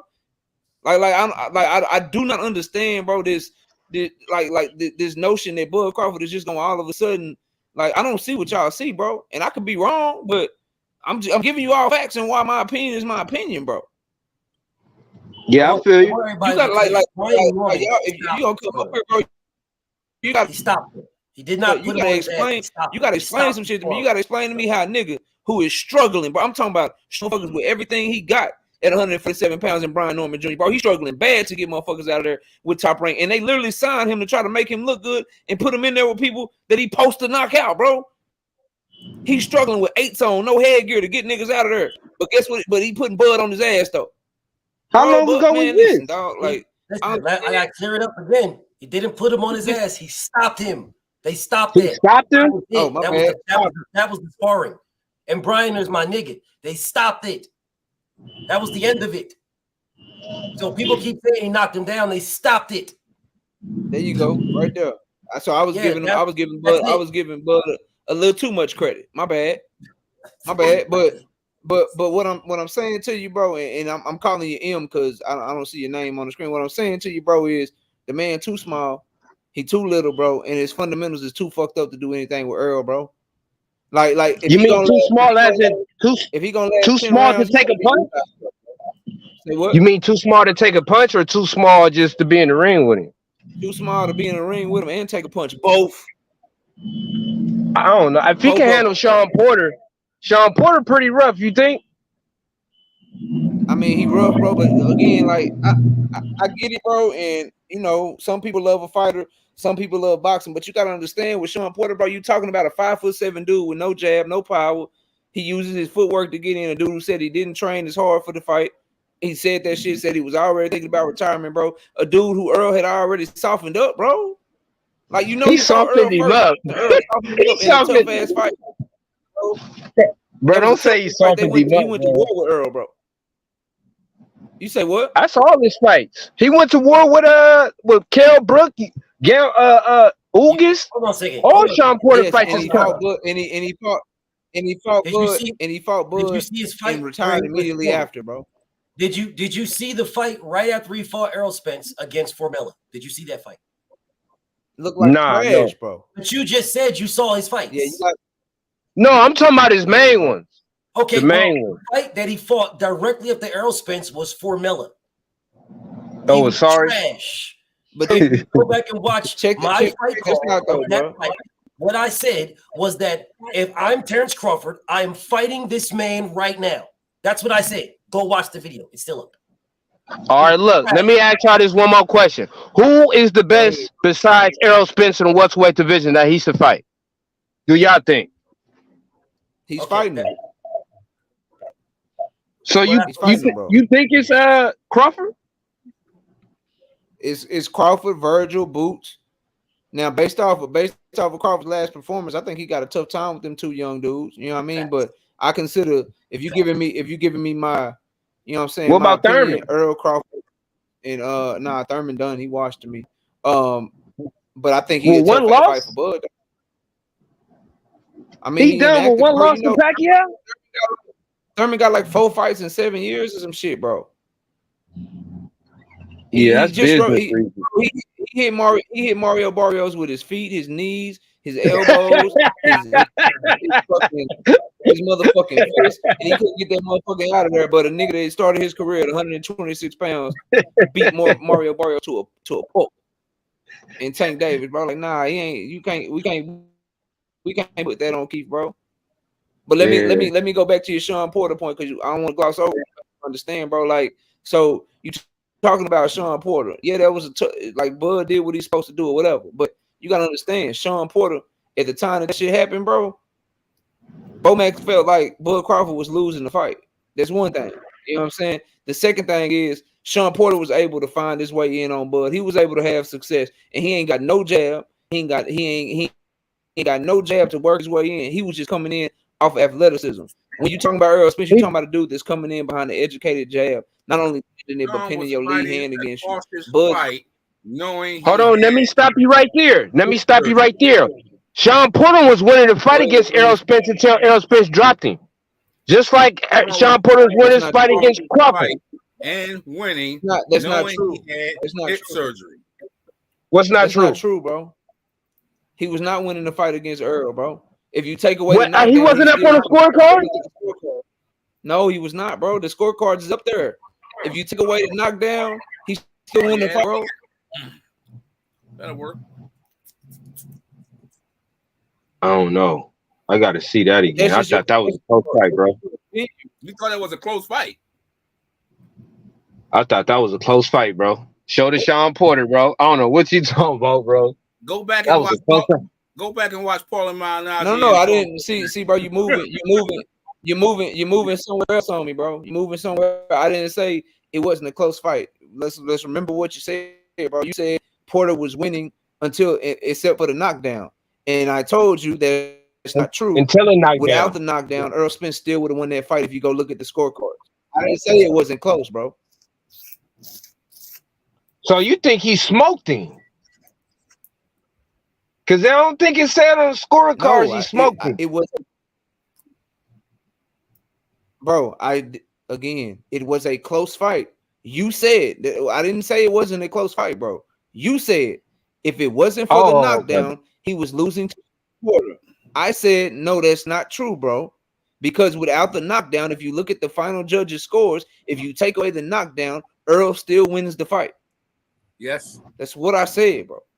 And that's a fact. But let me ask you this: do the fight look a little different if he don't knock him down, though? It widened it. I mean, it still winning without like it looked exactly the same, minus that one moment of the knockdown, bro. Yeah, that boy Errol Spence's face looked beat up. His face ain't never looked like that since. Do the Bud Crawford and Jose Benavidez fight look different if Bud don't get that knockdown in the knockout in the last round, bro? Like, man, Bud be street fighting, man. Bud don't even listen to his corner. He be street fighting. So I see why y'all can say he gonna get his ass beat. Which proves my point, bro. You about to come in and street fight with Earl Spence. He already had a fight with the street. He fucking won that motherfucker. He bounced his head off the pavement and lived through that shit. What the fuck you think a punch gonna do, bro? Exactly. Nah, for real.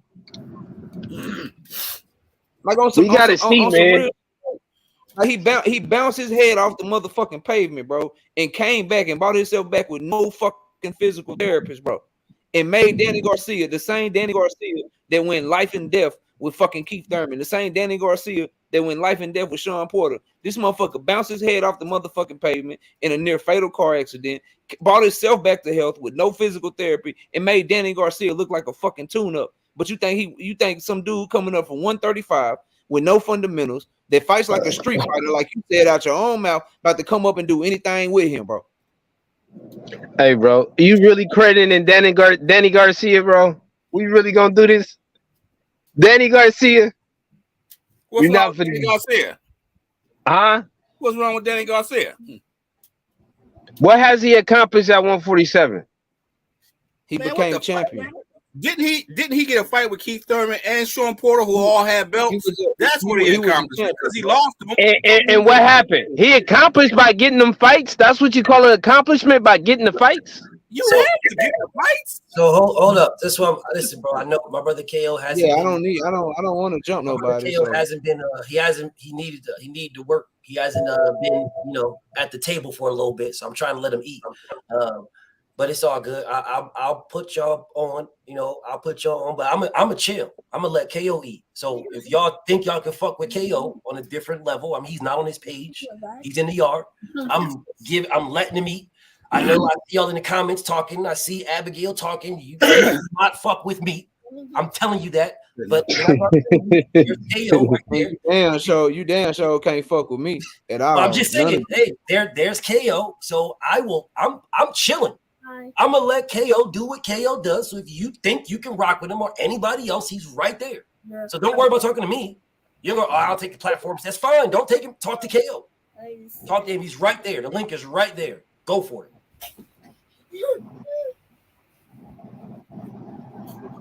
So what you were saying, bro? What you were saying, bro? So look, bro. Danny Garcia ain't did shit, bro. At 147, bro. He ain't really. He fought Thurman and lost. He fought Porter and lost, and they did shit since. So because the man fights, he has a better, bro. Listen to me, bro. He has a better resume at 147 than Terrence Crawford, bro. Exactly. Okay, but hear this right here. We're giving, and if you really want to talk about Danny Garcia and Terrence Crawford, we got to talk about what they did at 140, bro. He has a better resume overall than Terrence Crawford when you look at who they fought, bro. Yeah, but you're not taking Danny Garcia over Terrence Crawford on no day, so we ain't got to do no comparing to that. But it's crazy that all of a sudden Danny Garcia ain't shit, but he was shit when Bud was trying to fight him. He was good. Man, he ain't been shit in my eyes. I don't know what you niggas talking about. That nigga ain't never been nothing. He was shit at 140. He was shit at 140. If Danny Garcia ain't shit, then that means Bud's entire resume at 147 ain't shit either. You know that, right? If Danny Garcia ain't shit, check out what you're saying, because I think y'all say shit just to argue, but that nigga whole resume though. You don't think? Hold on, I got you.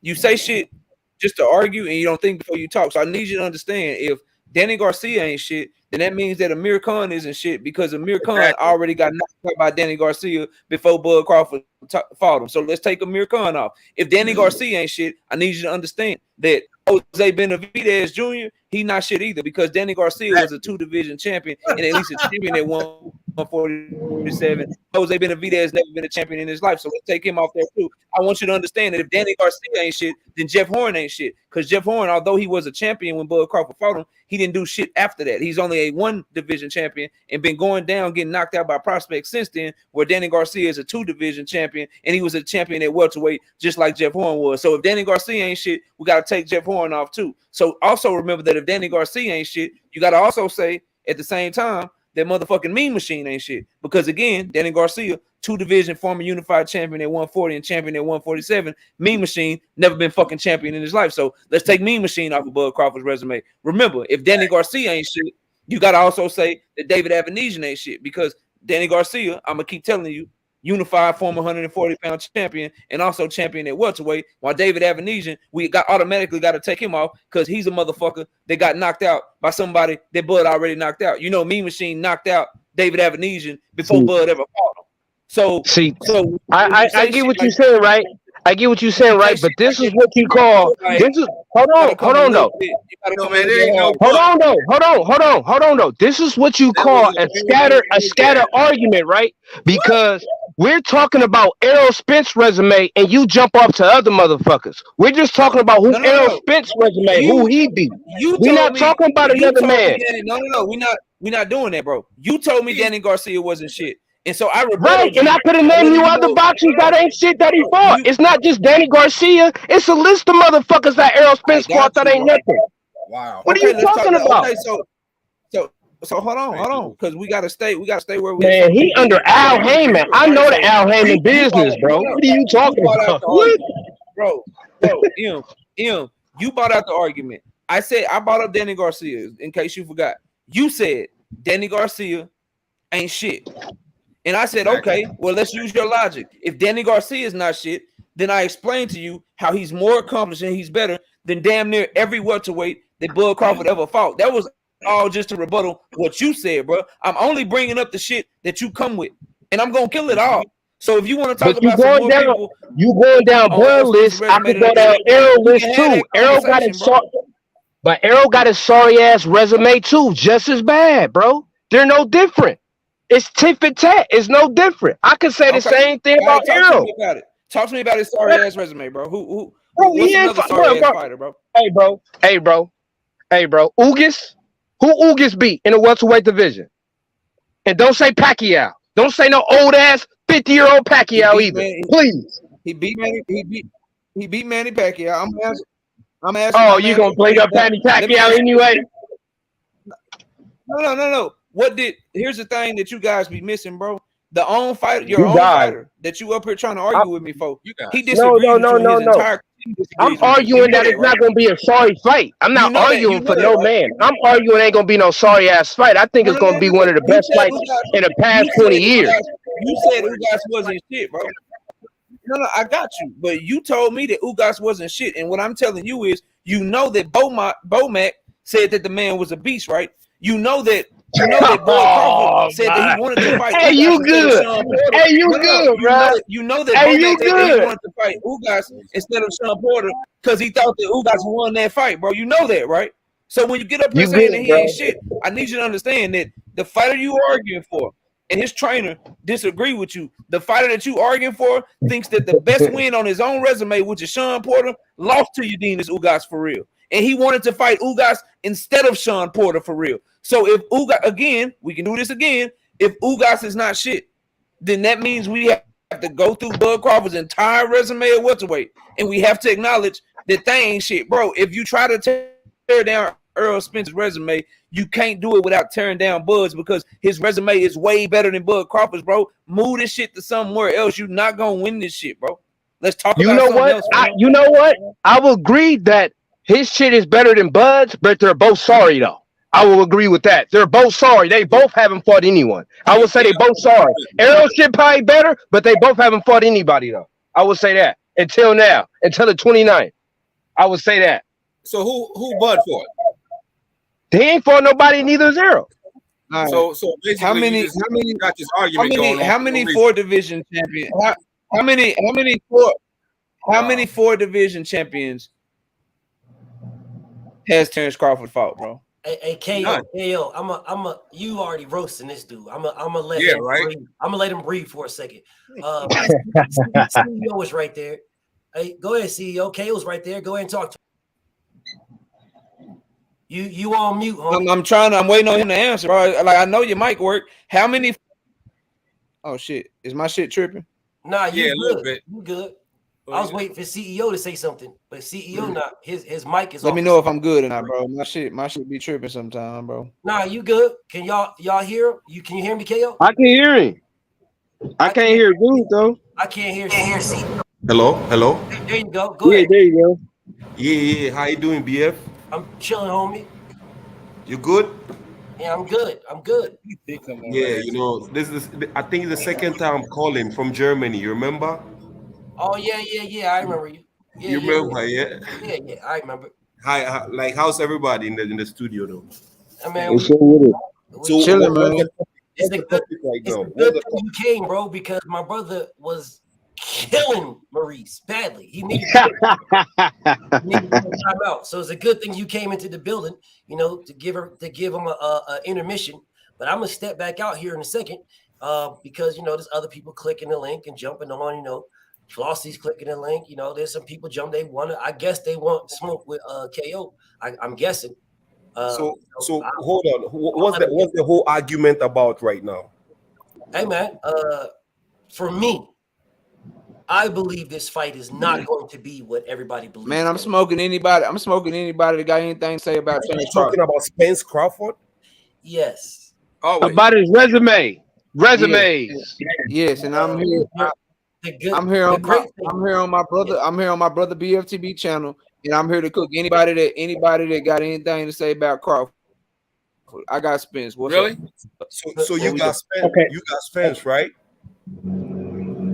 Hey, BFTB. Yes. I feel like this. I've been feeling like because every time I talk, it be a huge pause out this motherfucker. No, all I want to say is this is good content. I feel like somebody should get monetized for it. So BFTB, I'm about to send you $100. I just want to be a judge. Whoever wins gets that $100. I'm about to send it to you right now. All right. So whoever wins, you distribute that $100 to him. Okay? Is that fair? So who is it between? KO versus who want to go against them? I think I'm not ready to go yet. I just want to. It's $100, man. What else is you doing? You playing with your toes? No, I ain't even I against just want to listen and follow. Y'all can't even back y'all man up. That's a shame. I ain't even against him. I just ain't heard no Terrence Crawford fan give me a detailed explanation why he win the fight. No, Hey, BF, just let me know when the $100 get there, all right? And then we'll go from there, okay? Indeed. My nigga King Asia Math came through heavy talking about, ain't nobody fucking with me and KO. And I'm going to step back. So ain't nobody fucking with KO. So he's giving, if you can fuck with KO, he's going to give you 100. If you can't, and I'm going to send it to him. And he's giving you an opportunity like, yo, what the fuck we doing right now? Y'all niggas talk about, let me step back and listen, and niggas is saying, yeah, how many people? How many people you got? How many people you got watching? Right now? You right now, BF? 1, 2, 3, 4. Yeah, 510 people watching right now. So I know all 510 of y'all don't like Earl Spence, and I know that BF has a lot of people that always watch him that's hating and shit that don't like me or him. So it's $100 on the table right now just to come. I got the 100 right now. To me, bro. I got the 100. The 100's right it's here. Like, I'm looking at it. I just gave away. I just gave away $1,300 this week, bro. And won't nobody come fuck with me for money, bro. Like, I don't understand. Like, what you say? I'm gonna steal your line. I gotta be that nigga, bro. I gotta be. Hey, you must be betting the bank on motherfucking Arrow then on the 29th. Hold up, dog. I'm gonna go ahead and moderate for y'all. The only person I can get to debate me is my brother, bro. I'm gonna help y'all out, bro. I'm gonna moderate with y'all because this man just sent me $100 for somebody to beat KO. He said if you beat KO, then here's $100. If you don't, then I'm gonna send this 100 to KO. He literally just said it to me. It's all in a matter of opinion, though. No, it's not a matter of opinion. Certain things like resume ain't no opinion, though, bro. If you can back it up with facts, then it's not a matter of opinion. Don't tell him nothing, Flossie. Let me get this bread, bro. Shout out my brother King Age. Don't tell him nothing, Flossie. Let me get the money, bro. Hey, they get 2 minute rounds though. 2 minute rounds or 3. Right. Okay, all right. What you want to do? You want 2 minutes? You want 3 minutes? It's on you. It don't matter to me, bro. I can go. I know you can. I'm not talking about my brother KO. I'm talking about them because they the ones that's gonna have to do this shit. So what do they want to do? What do you want to do? Yeah, Terrence Crawford fans on here chopping about it. Money on the line, come get it. Yeah, right. Stand on it. I ain't heard a logical breakdown. We'll give him 3 minutes. We'll give him 3 minutes. Give him 3 minutes then. 3 minutes it is. All right. No, I'm frying a big fish right here. Okay. Well, man, come fry me, bro. There's money right there. There's KO. Go ahead and get on there. You know it's a crawfish boil on the 29th anyway. Bro, wait a minute now. Hold the fuck up, bro. Hey man, well I'm gonna go ahead and thank my man King Asia for the $100 then shit. I mean, I can't believe this shit. Back right quick, because I need to say something again now. I'm confused here. This man just put $100 and said fuck with KO, and you rather show me a pot of food. Yeah, right. This man just gave me $100 and said fuck with KO. What the fuck is we doing right now? I don't care about what you cooking, homie. The man said I'm cooking fish. Okay, well, get back to cooking it then. The fuck you talking to me? Win you $100 and buy you some more fish, nigga. Yeah. What are you talking to me for? I'm so confused right now. So you don't want this hunted? You just gonna let him? You just gonna let him? You just gonna let him send me the $100, bro? Look, I just joined this whole argument. I don't know what's going on. All right, that's cool. Hey, Maurice, we already been kind of getting it in low key. We've been getting it in low key for free. We can get it in for 100 right now. If you beat me, we got it. It got to be a new topic though. We can start something fresh. It got to be a new topic. We can do whatever topic you want. It got to be. We got to think of something. Shit, I don't know. Shit. Think of something. No, we don't need to think of something. It's right here, bro. No, and we ain't doing no other topic. We going on topic.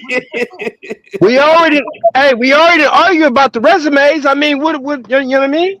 Like, what's up? We can do who win the fight. We can do who'd have a better chance to beat an all-time great fighter. We can do whatever, bro. We can do whatever, bro. We can pick a win. We can pick a win from they we can pick a win from their fucking resume and explain why one of them has the better win over the other one. Like pick their best performance and who put on the best performance. Better. I got topics, bro. Y'all was the one talking about Boots, man. I'll do you one better. Who got a better chance to beat Boots? I'm with it, bro. Boots. So Abigail don't want to get on.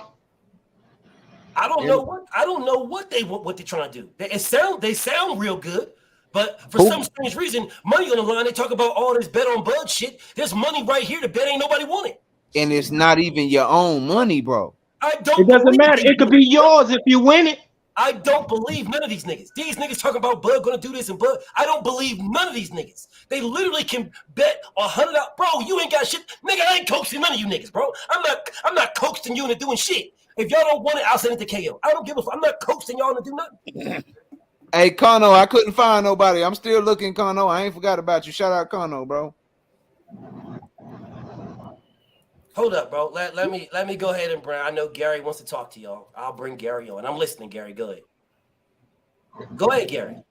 You mute yourself, Gary. Unmute yourself, Gary. This is what you normally do. Unmute yourself. You got dick riding Spence. Trying to get in. Goofball. Are you finished, Gary? Keep dick riding Spence, you two goofballs, and you duck Greg Glade. Okay, all right. Okay, so you got your 2 Boy, cents. that nigga sound like a nerd. Buy your fucking mic. I'm a goofball, bro. Listen, I'm so motherfucking real. I couldn't even on my worst day, bro. If I had no money in the bank, if my wife left me, if my kids didn't want to talk to me, bro, if I was homeless, I can never imagine coming back to a platform, making literally over 100 accounts, bro. I've been following BFTB since 2020, bro. And Gary, you have made in my time here, bro, fucking accounts so that you can talk with another grown man, but then got the nerve to call me goofy. You niggas is weird to me, bro. Like all the way weird. Like, do you understand how gay and goofy and just weird you sound when you say shit? That like nigga sounded gay as hell, whispering and shit. Come on, bro. Like, y'all gotta stop. This man has created well over 1,000 accounts. That is no lie. Well over 1,000 accounts just to talk to me. Well over 1,000. I have disrespected this man to the utmost level. He makes another account to talk to me again. You have said shit to him that you have to like. You have to fight people for. You gotta fight me. You have disrespected that man like at a level to where like I feel bad for him for like 1 second, but then it goes away immediately. And the shit be funny as fuck. Like he's gotta fight me at this point. Nah, that nigga got real fans. That's a real fan right there. Hey, BF, it ain't like real man, it ain't like I ain't gonna say his name because I ain't gonna give him no publicity on your channel, but it's like when that dude ducked you for the $1,500 debate shit. I ain't there yet, but dude's ducking me for $100. Hey, I'm slowly climbing up, bro. Hey. Listen, bro. Hey, KO, bro. I'm gonna just send this to you, bro. I ain't even gonna. I'm not gonna waste my homie time. I'm gonna just send this to you because these niggas is not fucking with you. They're not trying to fuck with you. They prefer to keep talking about other shit. It's a waste of time even sitting there trying to coax niggas into trying to do this. They can't fuck with you. This is a new thing. So I'm gonna just send you this. I'm gonna just send you this 100. I'm just sending it. Yeah. We're popping. You got Hold on, let's battle, nigga. BF, Let's give him a battle 10 for count. it. Give him a 10 count. Alonzo Lambert in the chat. He I wants some thought beef. we was gonna argue about the boot shit. Oh, okay, so Maurice, hold on, Maurice won it. Maurice won it. That's cool. All right, bet. Well, I'm gonna put everybody in the back. What's up with the boots thing? What about the niggas? That's cool. I'm with it. Y'all I'm all with in it. the back. I'm with it. Put y'all all in the back. Put everybody. I'm gonna keep King Asian Math there because it's his bread. Here we go. I ask you a question. Who has a better chance to beat Jerron Boots Ennis? Errol Spence or Terrence Crawford? Who wants to go first? You can Go ahead, go ahead, KO. We can flip a coin for it, bro. Well, I'll flip a coin then. Let me flip a coin. Who got it? I got heads. I got tail. I can tell. You got heads. You got tails. All right. Let me get this coin flipped. Let us see that motherfucker too. I'm gonna show it. Yeah, I'm gonna show it. Here it is. It's a quarter. All right. You got the heads. You got the tails. All right. Here we go. Tails. I bet. Tails it is. All right. Go ahead, bro. How long we going? What we doing? 3 minutes. I'm gonna put this timer on this motherfucker. And what's the question again? Who's got a better chance to beat Jerron Boots Ennis? I'll give you 3 minutes. And we're going one round. We going one round for the 100. I'm gonna do it like this. I'm gonna give you 3 minutes, right? And then I'm gonna. Is 2 rebuttals good enough for you, King Asian Maths? It's your break. Yeah, 2 rebuttals. 2 rebuttals. All right, there you go. So so we're not going to give you 1 rebuttal like my brother TKO debate series. They give you 1 rebuttal, right? I'm going to give you, but they give you 3 questions. I'm going to give you 1 question, and I'm going to give you a rebuttal, then another rebuttal. So you're going to get 2 rebuttals. Oh no! If they get 3 questions, just 1 rebuttal per question. 1 question, 2 rebuttals. All right, fair enough. Okay, there you go. And it's all 3 minutes. Everything's 3 minutes. 3-minute round, 3-minute rebuttal. I bet. That's cool. There you go. All right, it's on you when you start, KO. All right, bro. So it's clear between these 2, Errol Spence and Terrence Crawford. Errol Spence clearly has the better chance to beat Jerron Boots Ennis. The reason that he has the better chance to beat Jerron Boots Ennis, the obvious reason, he has a better fucking chance to get the fight. He's with the same fucking network as Jerron Boots Ennis. So when it comes down to who can actually get the fight, Errol Spence Jr. is signed to fucking Showtime, and so is Jerron Boots Ennis. So that's one reason why he has a better chance to win. The other reason he has a better chance to win is because Jerron Boots Ennis dropped out of the WBO rankings, bro. He dropped out of WBO rankings to pursue Errol Spence.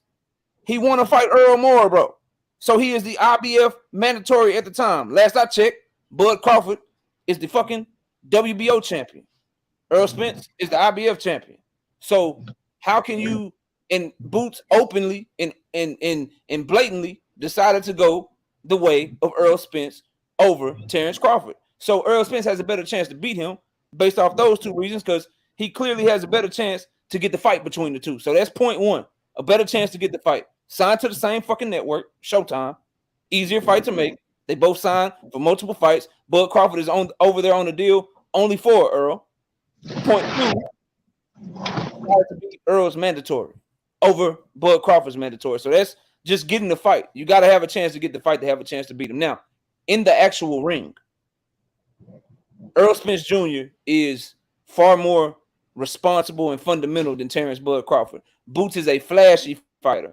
Flashy on flashy with Terrence Bud Crawford, using athleticism, the things that Terrence Crawford to use. Boots does them better right now because he is younger. He's 25 to 35. So all that athletic shit, switching stances, using power, relying on your reflexes, you're going to need to bring some different shit to the party to handle Boots in this.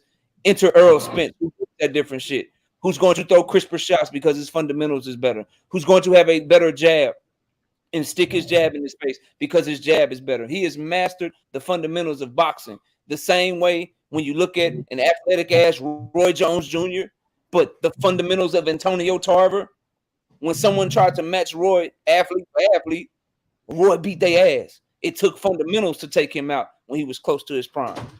Errol Spence is that guy with the fundamentals, the jab, the footwork, the ability to cut the ring off, to catch Boots in between shots and nullify his athleticism. And he's a dog in the ring. and Boots is proven easy to hit, bro. Thomas Delorme might have got knocked out, but he was hitting Boots consistently. Sergey Lipinets might have got knocked out, but he was hitting Boots consistently. And when you put Boots in a phone booth with that broken ass shoulder roll that he got, that all these young fighters seem to have, Earl Spence is going to make easy work of him. He has the better chance to beat this young man because he is everything that would give an athletic style like Boots, who likes to come with his hands down, who has trouble cutting off the ring, whose footwork has proven to be garbage in the Karen fight. He brings the shit to the table to where you can't nullify it, bro. That jab is gonna be in his face all night.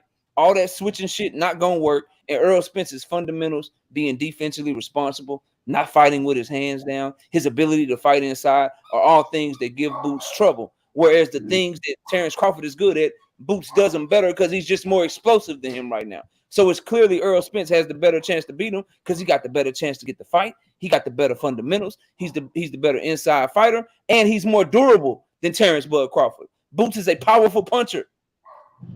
Bud Crawford's getting rocked by Yuriokas Gamboa in fights, bro. Gamboa got one knockout in 7 fights at 135, but he fucked Bud up and had him damn near knocked out. Earl Spence is durable. He's naturally bigger. He's stronger. He can take punishment better than Terrence Bud Crawford. He has a better chance to withstand the power and the explosiveness of Boots than Terrence Bud Crawford because he's the naturally bigger man, bro. So for all of these reasons, he clearly has a better chance to beat Boots because he's his kryptonite. Athletic fighters, when they fight each other, usually the motherfucker that's way more athletic is the one that wins. Boots is way more athletic than Bud right now because he's younger and fresher. But athletic fighters, kryptonites throughout the years, is somebody that's fundamental, someone that's going to be straight at you, that's going to throw the shorter shots, the straighter shots, the more fundamentally sound fighter. And the last that Earl Spence has a better chance, and I'll get to this in my rebuttal, he has the better coach. Bozy Ennis is a better coach than Bomac, but Derrick James is a better coach than both of them combined. So when he go to the corner, he going to get fire-ass instructions on top of all the shit that I just said. That's my time. Indeed. All right, bet. So I'm gonna give Maurice, bro. You got the same amount of time. The same amount of time. I was going 3 each, but there was so much that you need to get out because you got to get some shit out. So I put it in comments and private comments. I gave you 5 and then 2 3-minute rebuttals. But go ahead, you start whenever you're ready. Go ahead and start. Okay, I think Bud would beat Boots because Crawford is more athletic. He has fought fighters that moved around in the ring. If we take a real good look at Errol Spence, Danny Garcia doesn't move around. Ugas doesn't move around. A lot of the fighters he fought just stands there. So if he fights Boots, who moves around a lot, who ain't just gonna stand there and wait for that jab to him to throw that jab, then come with the body shot, then come with another body shot. Yeah, them same fundamentals that everybody knows that. So Boots being smart, he's gonna know that. He don't know about Terrence Crawford. You never know when Terrence Crawford is gonna knock you out.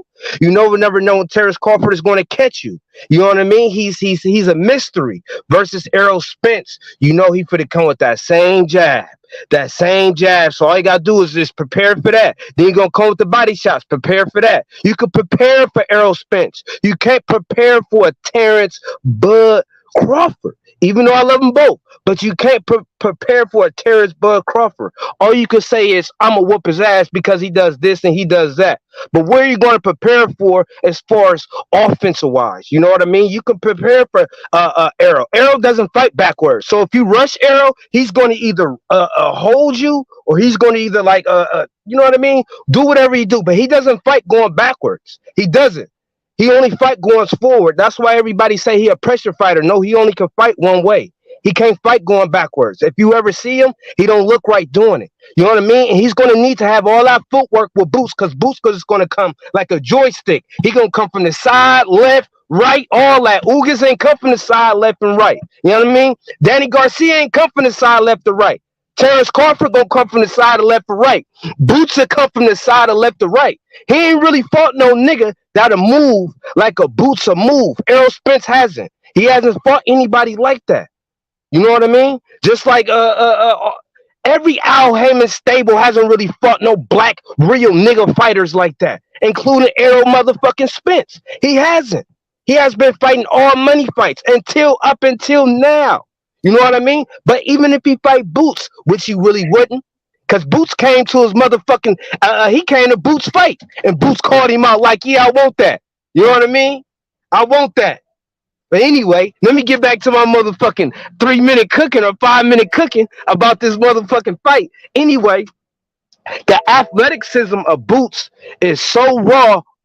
How can you prepare? How can you just use your fundamentals on a 25-year-old? No, you got to dance with him. If he jiggling, moving to the side, you got to do all that with him. He ain't just for to stand there with you. If he know you for to do that, he not.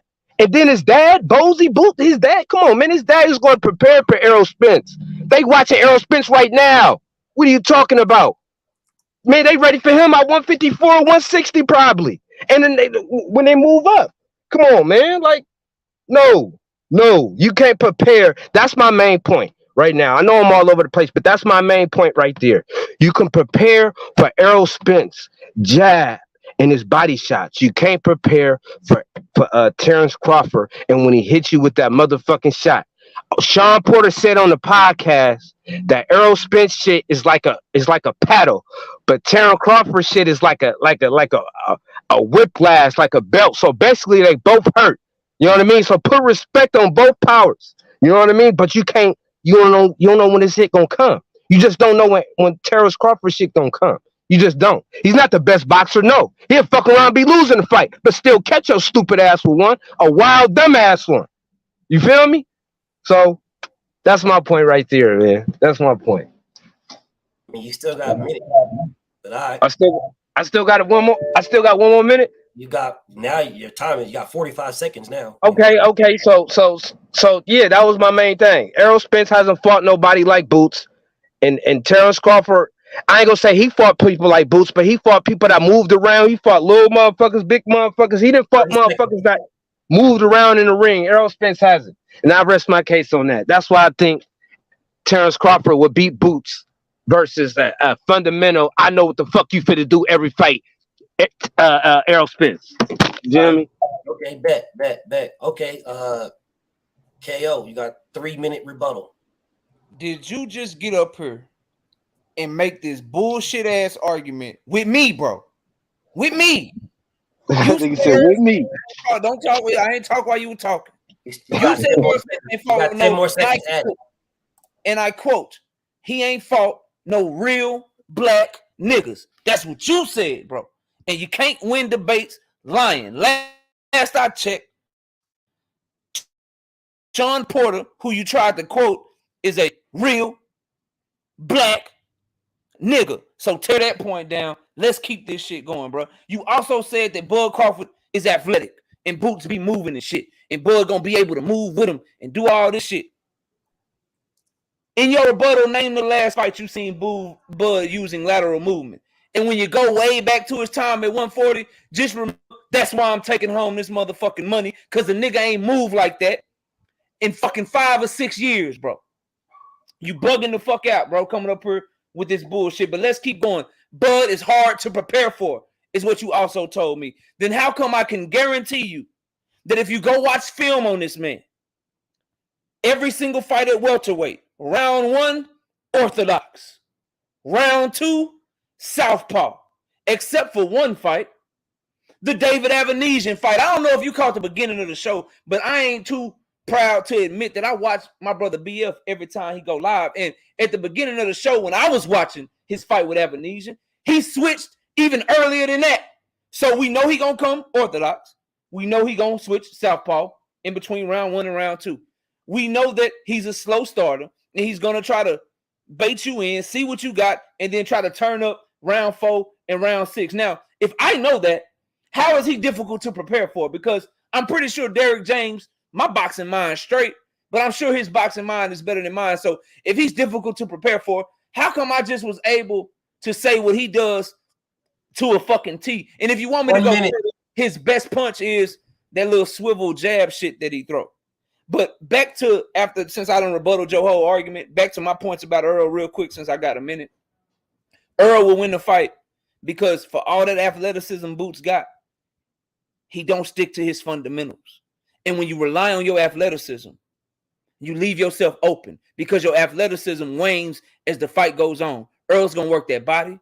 That's going to take that athleticism away. That's going to take all that movement you're talking about away. And the jab is the most effective punch in boxing. It takes away your timing, takes away your counter punching, takes away all of that. So when you're talking about who got the better chance to be the athletic fighter like Boots, you got to go with the guy that's naturally bigger. You got to go with the guy that's more durable. You got to go with the guy with a better jab. You got to go with the guy that's more proven at the weight class that they fighting in. Last I checked, Bub been making voluntary defenses against bums. Earl been fighting champions and taking belts. Okay, Maurice, you got 3 minutes, man. Your first rebuttal. Maurice, you still there? You got 3 minutes for your first rebuttal. Am I rebuttaling what he first said or what he just said just now? Rebuttaling whatever you want to rebuttal. Okay, well, first of all, when you said that he takes time and he takes a little time or whatever, you still don't know what he's doing in between with starting slow. Just because somebody say, oh yeah, he starts slow, don't mean he ain't go ding your ass with a couple. You still don't know what he's gonna do fighting wise. You know what Errol Spencer's gonna do fighting wise to a T. Jab, jab, body shot, jab, jab, body shot. He might throw a hook in there in the 6th round, just that one hook, but that jab, body shot. Somebody's going to end up defeating that, bro. Period. Anybody will defeat that. You know what I mean? Tim Duncan, fundamental ass, got defeated. And another thing, in the beginning of your argument, you start talking about who is with Showtime and all that. Motherfucker, we talking about in the ring who will whoop who, bro. We not talking about how the fight would get made. You wasted about a minute of talking about some bullshit, man. That ain't got nothing to do with the price of tea in China. And third of all, bro, even if I said second of all, this is it right here, bro. You can't, like I said, you can't prepare for Terrence Crawford, bro. You can prepare for Errol Spence, bro. Period, point blank. And I forgot what the fuck else you said, bro. That's on my motherfucking in the back of my mind, bro. It was something else that you said, bro. But anyway. Oh, you got a minute, I'm sorry. Terrence Crawford, bro. Terrence Bud Crawford, bro. It's hard. He's unpredictable, bro. That's what I will say. That's why everybody's saying right now he's unpredictable. We don't know what he's going to do. We just don't. We know what Errol Spence is going to do. That's why I think Bud would beat Boots versus Errol. And then if anything, it will go to 12-round decision. When the last time Errol Spence knocked out somebody? He ain't outboxing motherfucking Boots. Bud knocking shit out regardless. All 47s he done knocked out. And you don't think Boots is gonna be next? Come on, bro. Boots, he knocking out Boots. Little Boots, he knocking out Little Boots. They got a 10-year difference. I'm going with Boots. I'm going with Crawford. My bad. Fucking up my argument. I'm going with Crawford for sure. 10-year difference. I rest my case though. Still got 30 seconds. Shit. I forgot what else he had motherfucking rebuttal, man. Okay. All right. Well, I'll stop it. KO, your second and last rebuttal whenever you start.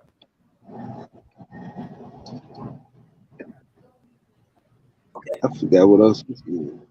It's all good. It's on KO. Hey, KO, whenever you start, bro, it's on you for your second and last rebuttal. When was the last time Errol Spence knocked out somebody? He just won his last fight by stoppage. So I'll answer that question for you. Then you said Earl, jab, knock out, body shot. So you're still going to keep talking in between my rounds every time I talk. Got another 10 but that's seconds. Okay, I'll keep going. Earl, jab, body shot. But the key punch in the Ugas fight was an uppercut. Earl, jab, body shot. But he fought Mikey Garcia off the back foot and boxed him and didn't come forward in that fight. Errol Spence, jab, body shot. But he fainted Danny Garcia to death to make him punch first because Danny's more comfortable being a counter puncher. Errol Spence turned into a counter puncher in that fight. Errol Spence, jab, body shot. But Sean Porter was forcing his way on the inside with Earl, and Earl actually had to bang with Sean Porter on the inside and throw hooks and uppercuts to keep Sean Porter up off of him and turn him the whole fight so Sean Porter couldn't get his back up off the rope. So, I mean, I just mentioned a lot of shit that had nothing to do with a jab, body shot. Then you tried to rebuttal me. Man, we ain't talking about who could get the fight. We talking about who got a better chance to beat who in the ring, man. That's what we talking about. In order to have a chance to beat somebody, you have to fight them. In order for you to have a chance to beat me in a debate, you have to debate me. You had a chance. People in the chat had a chance, but you took it. They had no chance because they didn't even hop in the motherfucking ring with me. And you have no chance because, well, shit. You debating me. But we can keep going, bro. You keep telling me that I can't prepare for Terrence Crawford. So we know he gonna switch stances. We know that if you hit him hard enough, he's going to throw his game plan out the window. We know that his hybrid jab hook that he throws is a big punch for him. We know that he loves a counter uppercut. Just ask Sean Porter about that. We know that he loves distance. We know that he's uncomfortable fighting on the inside and likes to hold you and get the fight back at a distance. It's a lot of things that you're able to prepare for, and that's just me. That's just me giving you these facts, which you'll have no rebuttal for. So I keep hearing you tell me that he's difficult to prepare for, but I keep telling you everything that the man does in the ring, bro.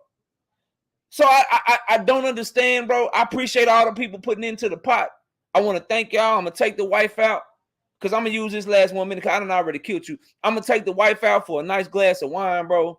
I'm going to enjoy a nice, I don't eat steak, so we're going to get some nice chicken, some barbecue chicken, and this shit going to be lovely. So thank you to my brother King Asia and everybody, bro. This was light work, easy work, and thank you to BF for letting me have a platform, bro, and just allowing me to come up here and just sharpen my knives, bro, and get my swords ready and shit like that, bro, because I've been itching to debate a motherfucker. This wasn't really a debate, though. This was more like a massacre and shit, but it was easy work, and so I just want to say thank you to everybody that participated, man.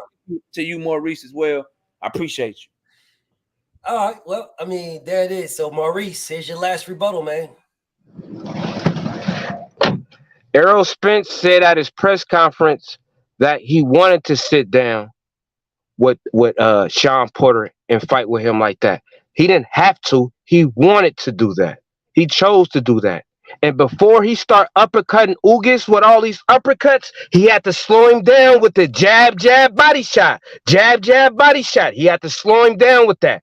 That's when he starts sitting his ass there and start landing them uppercuts. Them uppercuts didn't come when Ugas was moving around. Them uppercuts was coming when his ass was standing there, sterilized and paralyzed because of them body shots he was giving him. And that motherfucking jab he was giving him to his motherfucking eye. And that's what gave him that browning. What are you talking about? And the same thing with motherfucking Danny Garcia. Gave him a motherfucking brownie. Dotted his eye. Pressured him. It don't matter. All this old shit you talking about, well, he did it with this, with each fighter. That shit sounded good, bro. But he pressured everybody the same way, the same formula. It don't matter how you cook the gumbo, long as it's gumbo. It don't matter. Some motherfuckers cook it this way. Some motherfuckers cook it that way. That's the same way with Errol Spence fights, my nigga. It's the same gumbo. He probably just cooked it a different method, my nigga, but it's the same thing, bro. It doesn't matter. It's the same thing. He's gonna either go for that eye and he's gonna fuck up them ribs, bro. That's what he's gonna do.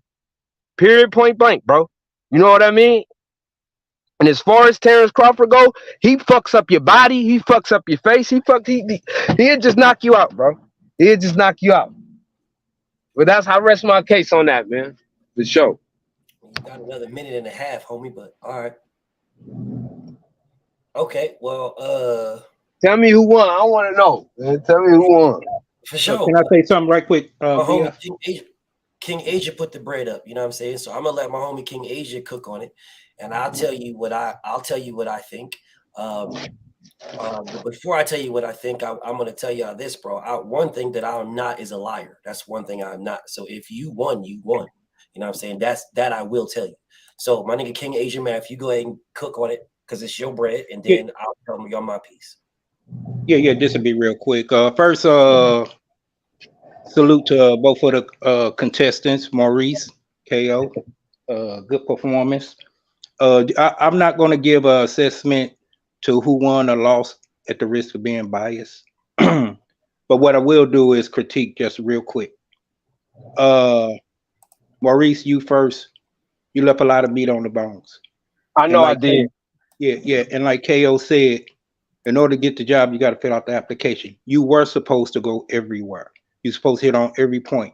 And the question was, who has a better chance of beating Boots Ennis? So you got to factor in everything. And I understand this was off the fly, and you probably didn't have time to prepare. But this is just for the next time you want to step up and do something like this. Now you know what's at stake. Now, as far as KO go, he left a little bit of meat out of 100-round clips. He left like about 2 in the chamber. He didn't touch on the championship pedigree that Earl would be fighting with. No, he is a 3-time champion. He got 3 belts. That counts for something. So if you're saying who got a better chance of beating Boots, Earl is bringing that to the ring. That's a lot of experience. He's fighting under the biggest lights, the brightest lights. Excuse me. So that factors in, and he didn't speak on that. But still, he touched on everything else, and he did it masterfully. So I'm not gonna say who won, who lost. I prefer BF put a poll in, and then we'll do like 1 minute, like 1 minute for the poll to reach up, and after the 1 minute mark, whoever they say won, they won. But once again, thank y'all. I was well entertained. That's why I come to these platforms when I have time. I am a single father, 5 daughters. Excuse me. So my time be limited. But I appreciate. Man, shout out to you for being a great dad, King Asian, man. And, sure. thank you for setting this up, bro. I appreciate you, man. You know what I'm saying? Win or lose, man. Win or lose, I do this shit for free. So Now, a person like myself, I'm not quite sure I speak for a lot of other people in the chat. We appreciate this. We do. We appreciate this. That's why I had to cut it off and say, hey, this is too good. Let's put something on the line, and let y'all time. Let us know how we appreciate y'all time. Let y'all time be validated. So I'm gonna close it out with that, and I'm go to the king, the grave digger itself, BF. You can take it from there. So this, I put the poll in there. I'm gonna let the poll run. All right, I'm gonna let the poll run, and we'll see how this plays out. When I'm finished speaking, I'll go to the poll.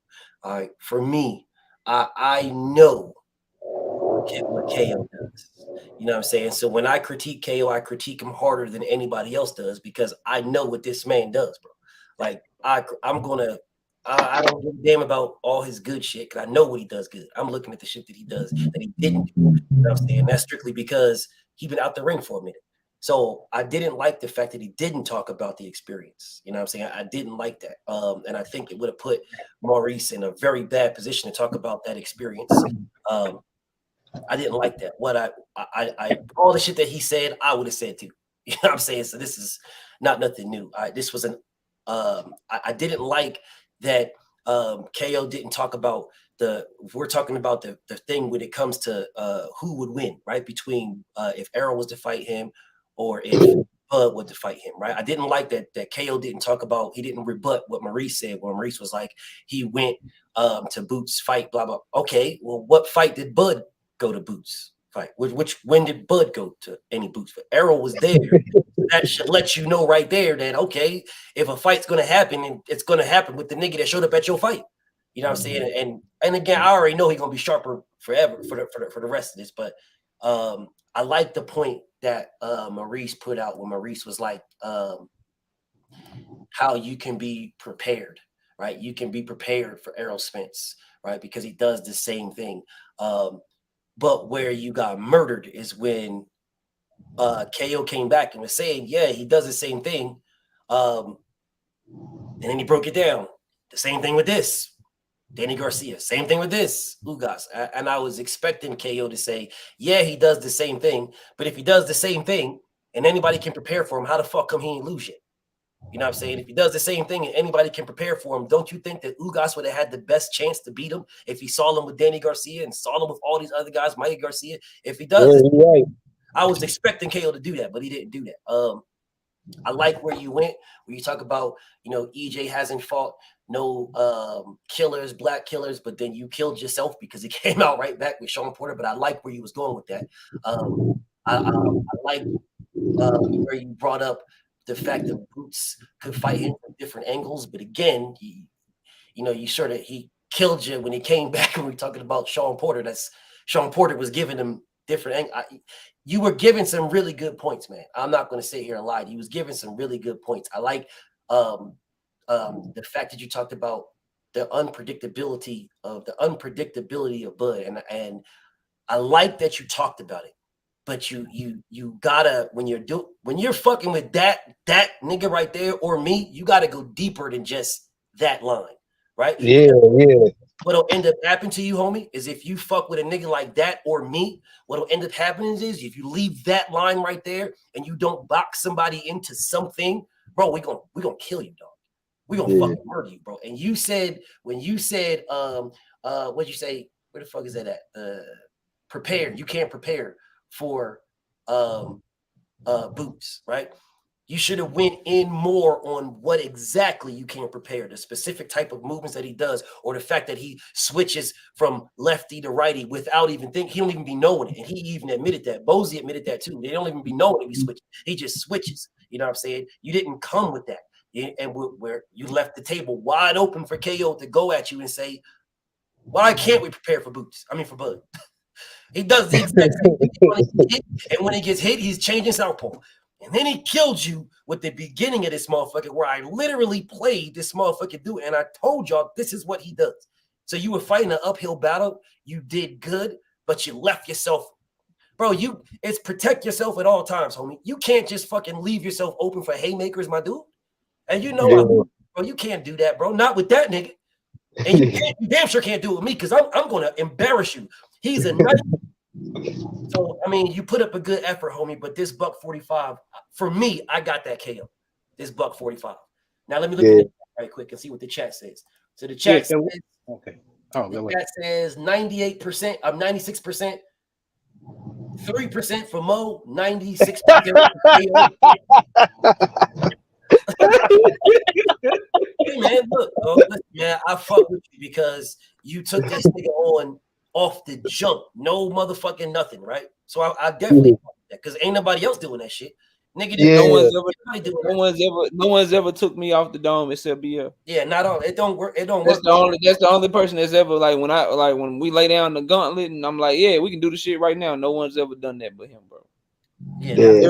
Everybody else, we did a whole live like a month ago with a motherfucker and was trying to get a debate set up, and motherfucker ran out, and you didn't. So you got my respect for that, bro. Yeah, salute Mo, because he almost won by default.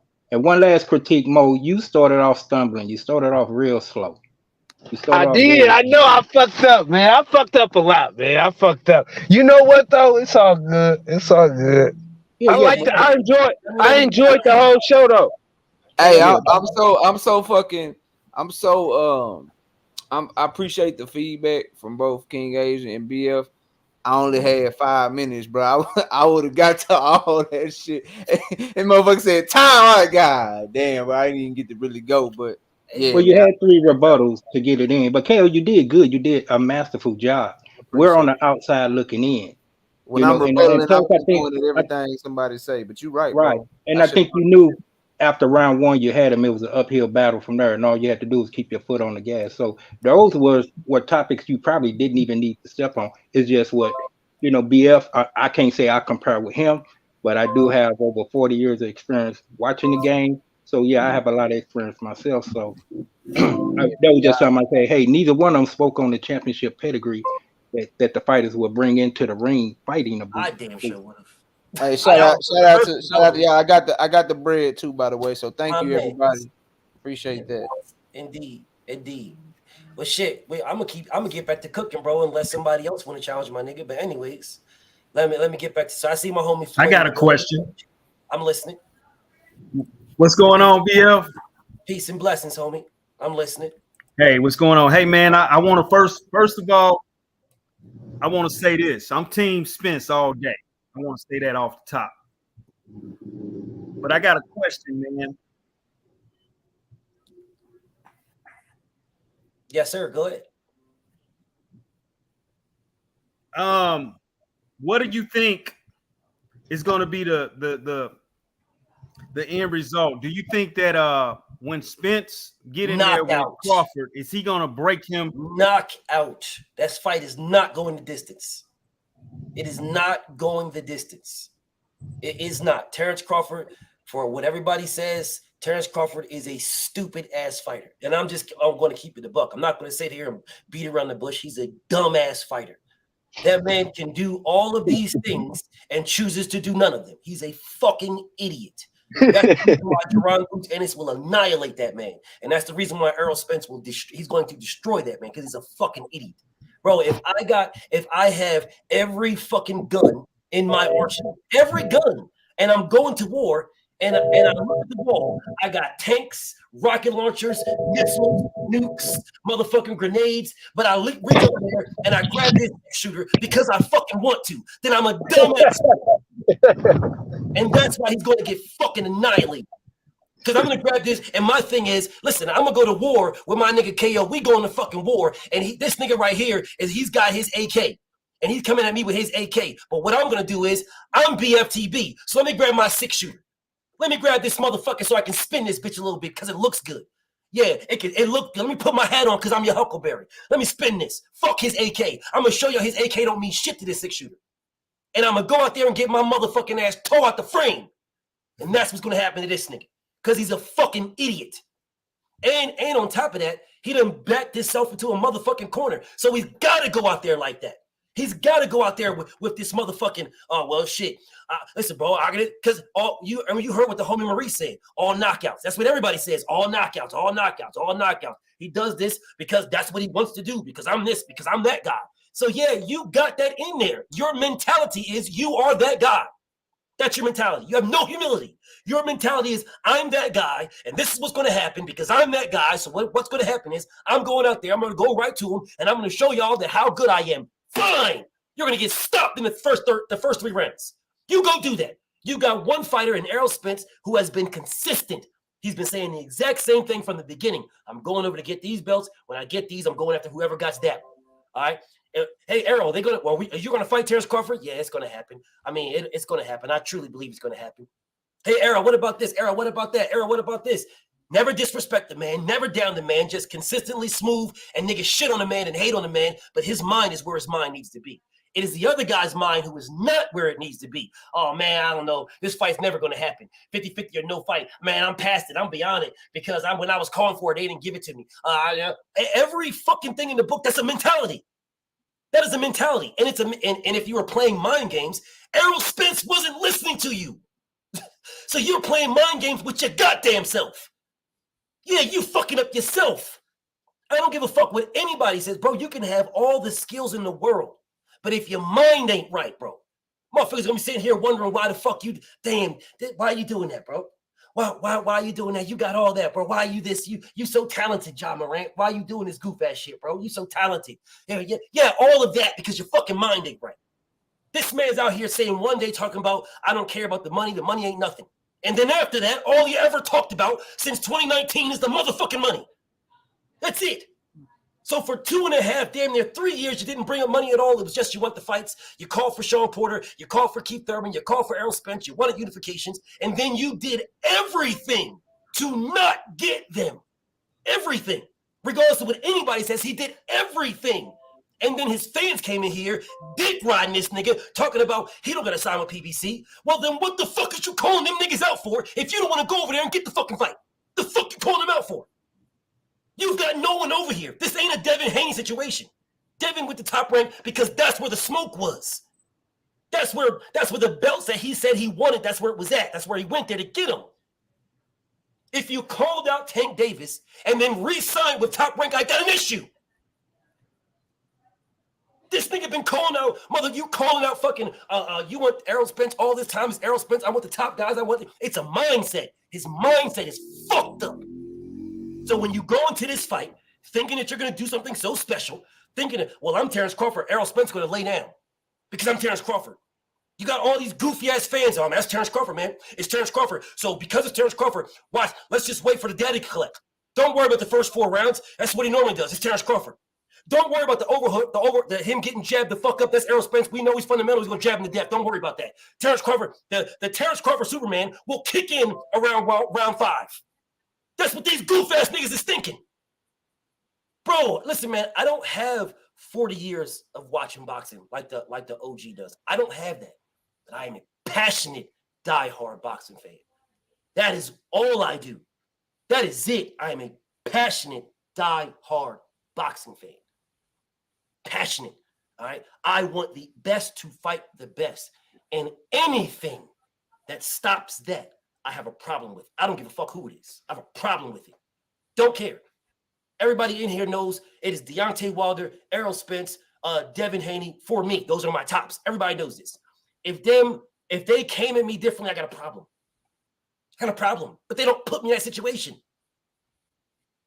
Terrence Crawford's mentality, regardless of his skill set, his mentality is fucked up.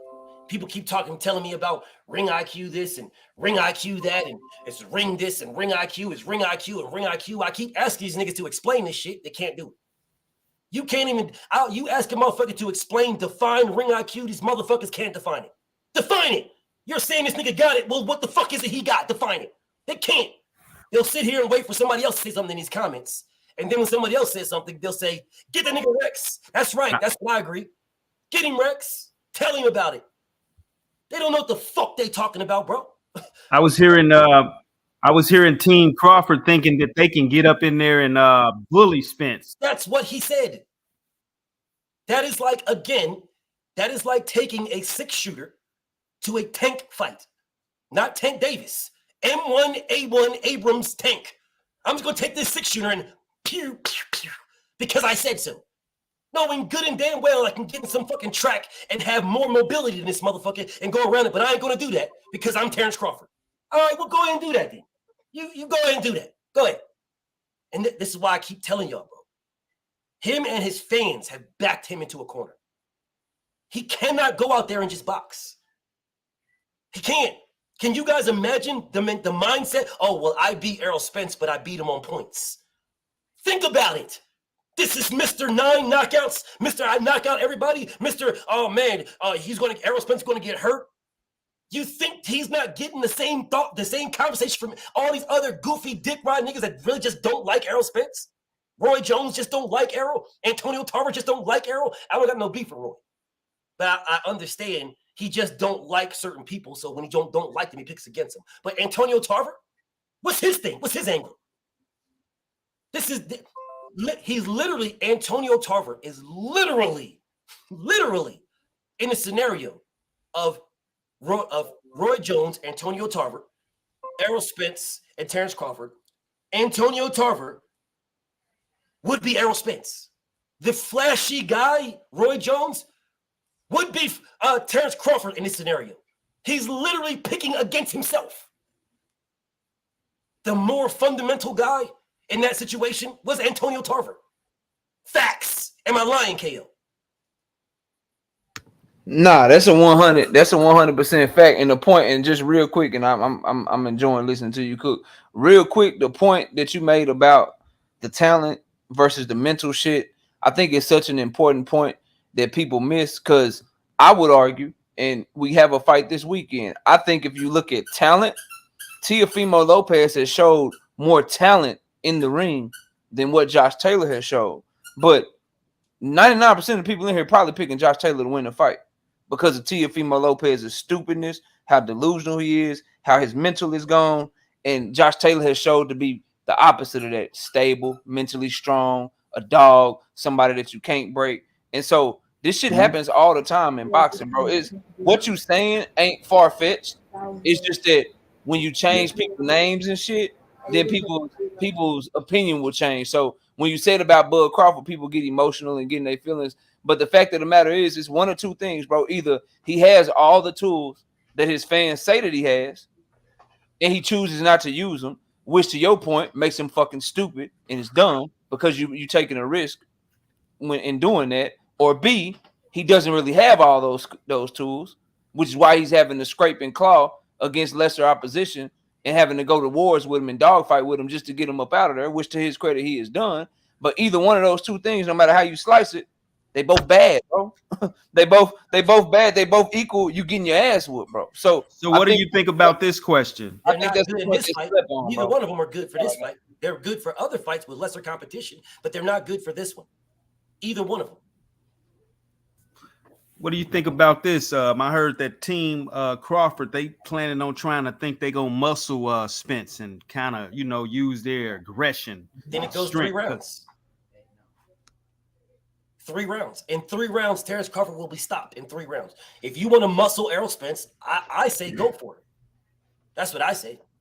His strategy is simply if Errol Spence gets too aggressive, he's going to try to grab him in because, he has a little background in wrestling and he thinks that that's going to bail him out.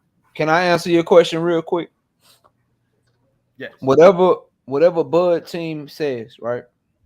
You need to think the opposite. They've proven to be liars. Whatever Errol Spence says, you need to believe what he's saying because he's proven to tell the truth. So when they say they're going to do all of that shit, man, he going to go in there. He going to try to keep his fucking distance. When Earl get inside on him, you gonna think that he was holding a motherfucking pass rusher that he couldn't block, bro. He is going to hold the fuck out that man, bro. He wants no smoke on the inside. All that tough shit, all that we gonna muscle him, we gonna bully him, bro. Again, I would encourage everyone, bro. Go watch the Sean Porter fight. But what I've seen is when fighters try to hold Spence, let me finish, bro. Let me finish. Watch the Sean Porter fight. Watch the David Avanesian fight. He was on his back foot against them, bro. Like now he gonna go front foot and he gonna bully, bro. I mean he's lying to you, bro. He's lying to his fan. They're not doing that shit, bro. Like they're not like you have to watch what people do, especially with Bud Crawford, because they say shit and then do the opposite, bro. This man been saying shit and doing the opposite for years, bro. So they can say that they gonna do whatever in the ring, but what his fight show you is that he's gonna try to take the back foot. He's gonna try to walk Earl in the shots. He want to be long. He want to be rangy, so he can get that wiry power off on you and walk into some shit that you don't see coming, throwing in between your shots. He ain't finna walk shit down and bully shit and do nothing on the inside, bro. Like that shit ain't happening. So that's my answer to that question. Believe the opposite. Whoever said that from his team, they fucking lying to you, bro.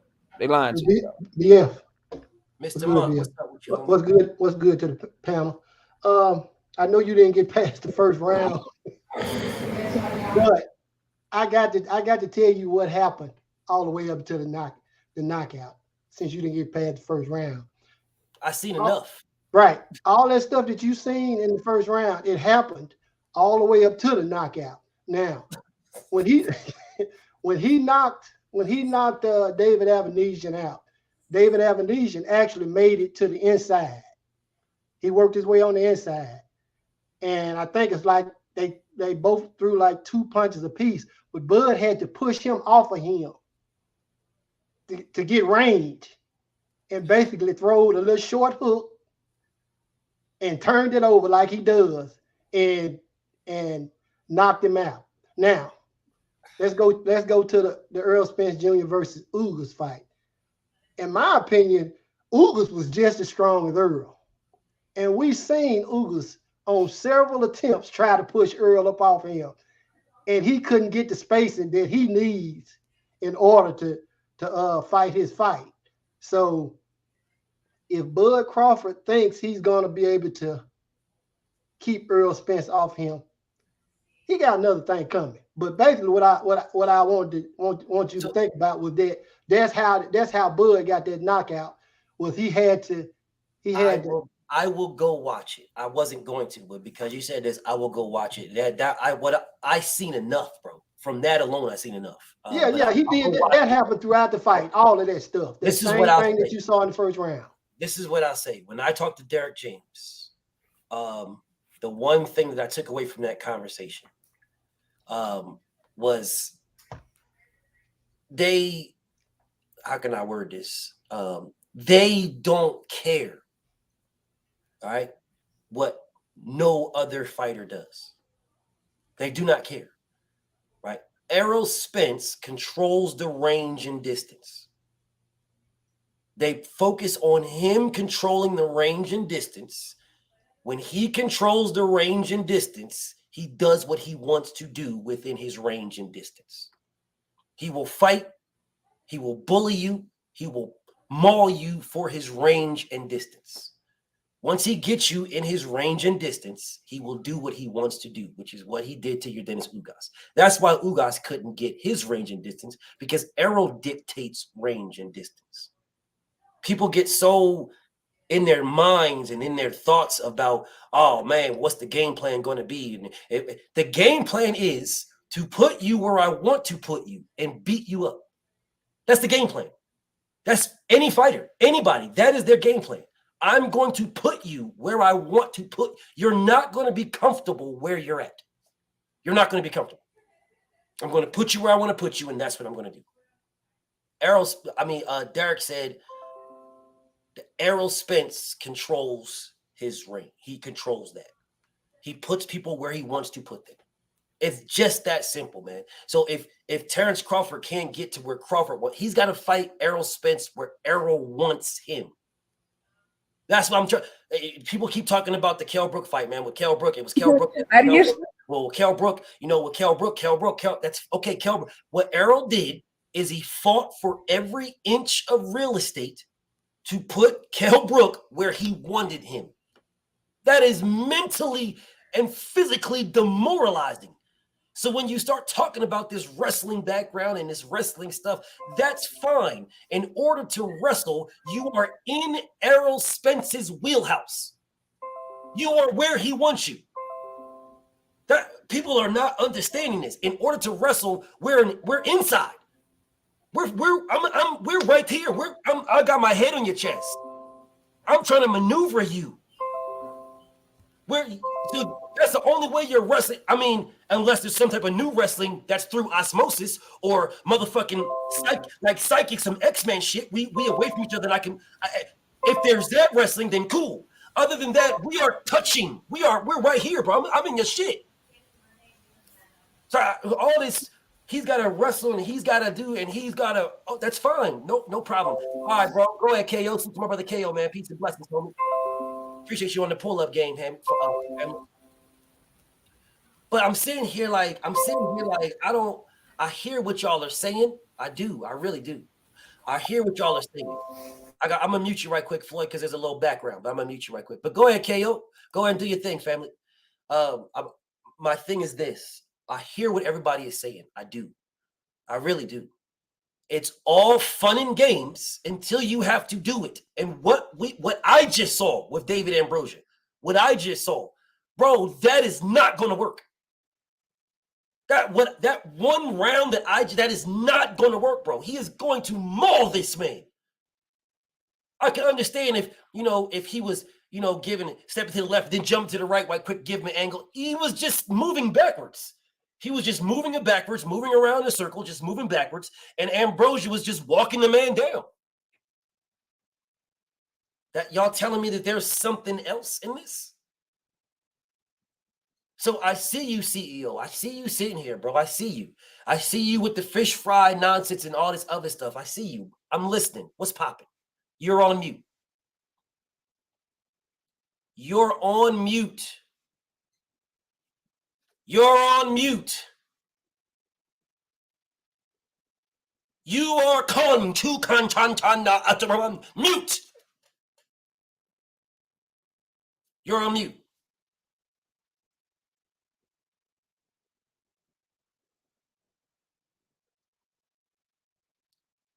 Sang fang sham flam yang bang mute kang lama sam thang bang bang mute. Nobody can hear you.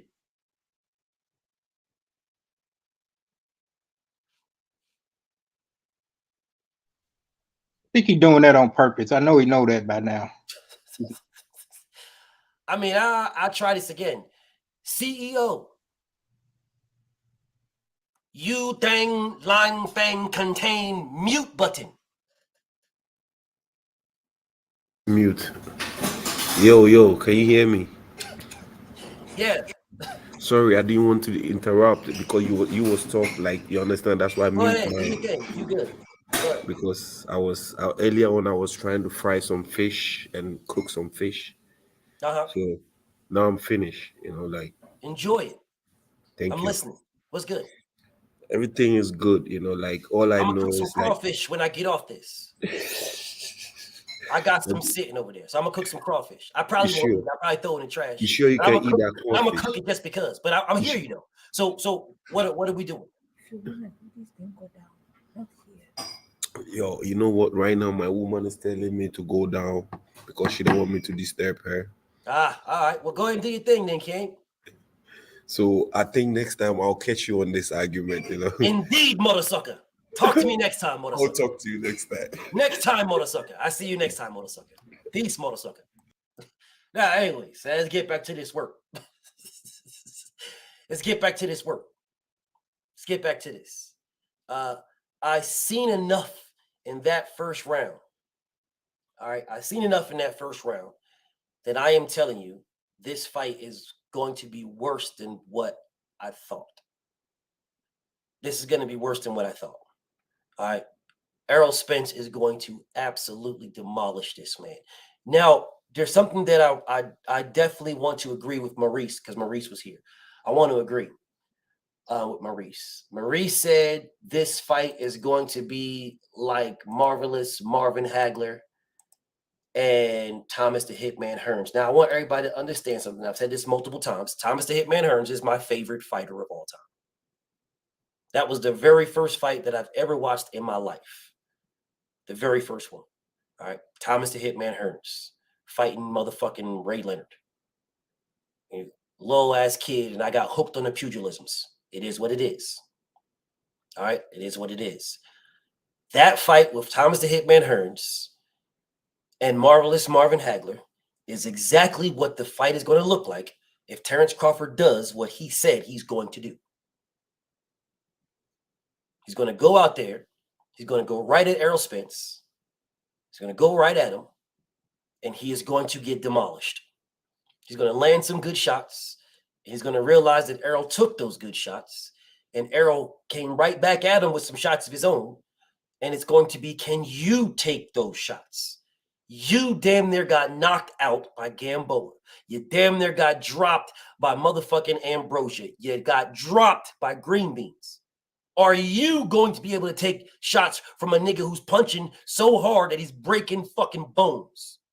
People keep talking about, oh man, a knockout, man. It was a knockout. Terrence Crawford got all knockouts. He's got all knockouts. It's all knockouts in welterweight. All knockouts in welterweight.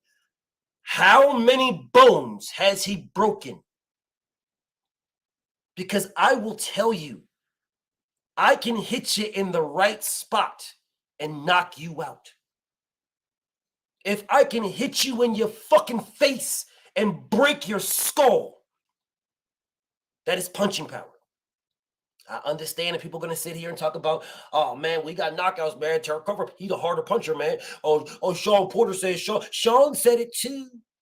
I know you're going to do that. I understand. I understand. Definitely understand. I definitely understand, man. I definitely understand. I definitely understand, Postman. When's the last time he dropped somebody? When's the last time? I understand. I get it. I get it. I get it. So I will ask you motherfuckers the same question that you refuse to answer. Ask the same question. Because in this gladiatorial sport, right? In this gladiatorial sport, there are 3 ways to win a fight. There's 3 ways to win. In real life,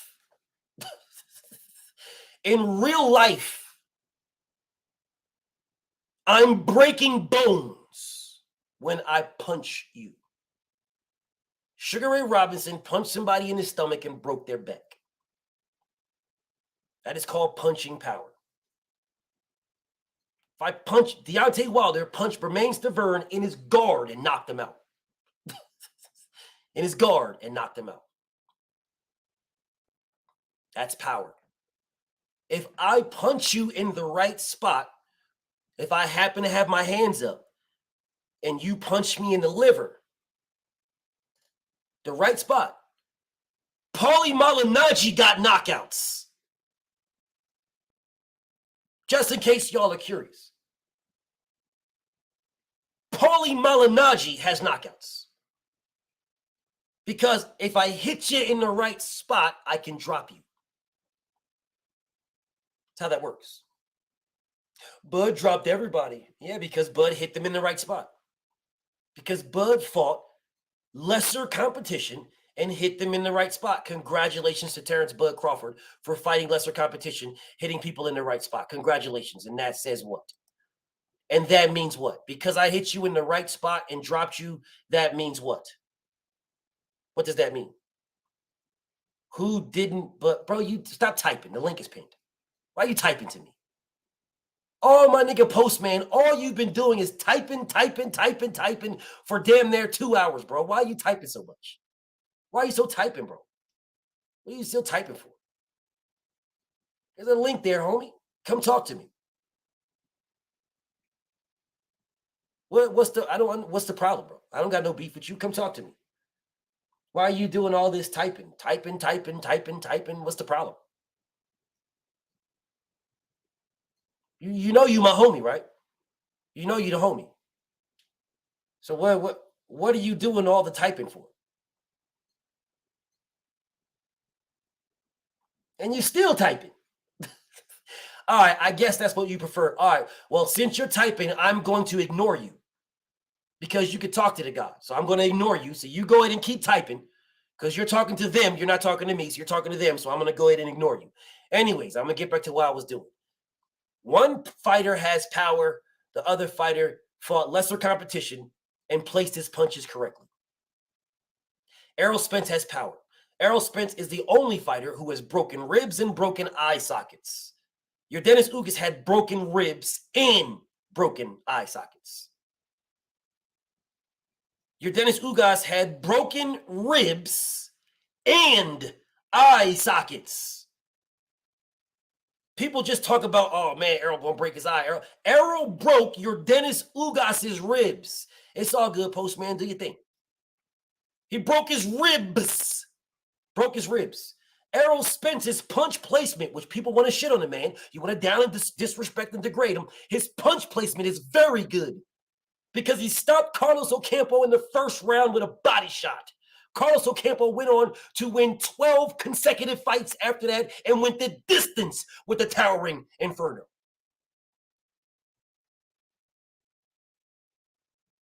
Yeah.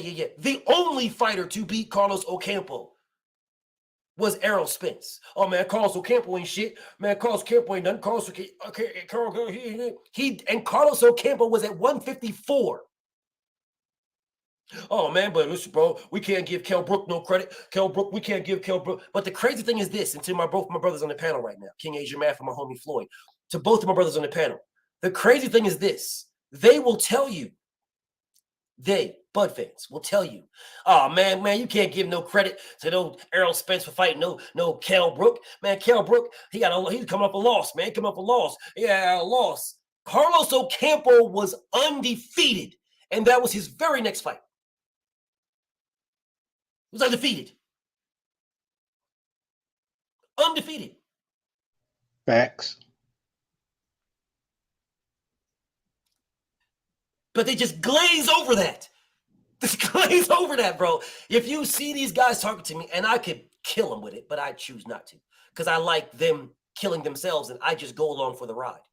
You know what I'm saying? That's what I like. I could easily give my own stance and just run with my own stance and make them refute my own stance, but I don't.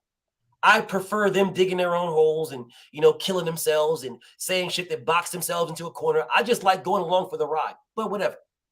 Carlos Ocampo was undefeated. Let me give you one better. Konstantin Ponomarev was undefeated. He was called as the mandatory, and he refused to fight him. Refused. An undefeated fighter who was trained by Fable Sanchez.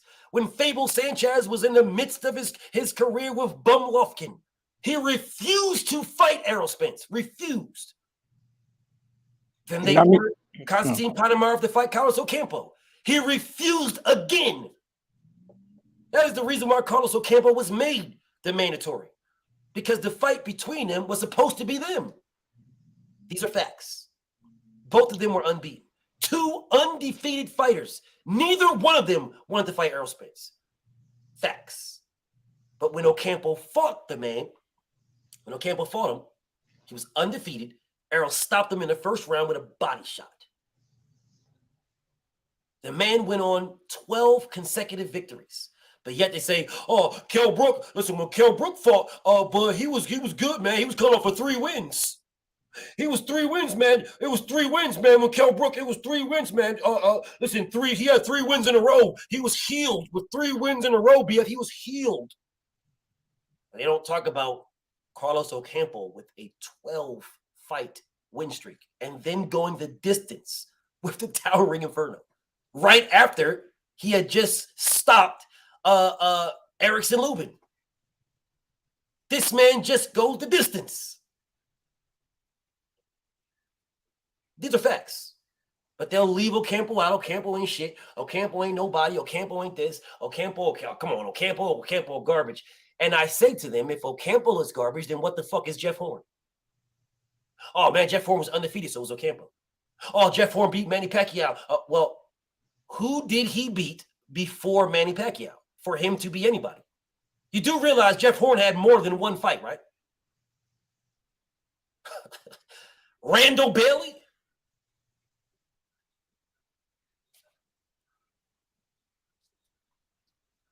Look at him. Look. Ocampo took a dive. What did Sean Porter do? This is a tell you guys cannot listen, bro. You can't fuck with me. You can't fuck with me. Ocampo got hit in the ribs and laid there in pain and agony. Sean Porter was on his feet. Man, Sean Porter didn't take a dive. Terrence Crawford he's just that good. Terrence Crawford is just that good. He's so good. He just that boy just that good, man. He just that good. That Sean Porter, he didn't take no dive. Sean Porter ain't quit. Sean Porter ain't done. Sean Porter ain't done. Sean Porter. Yeah, Sean Porter got up.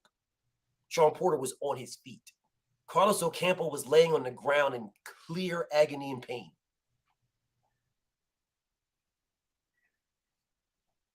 Dare I say, Carlos Ocampo's resume is better than Jeff Horn's.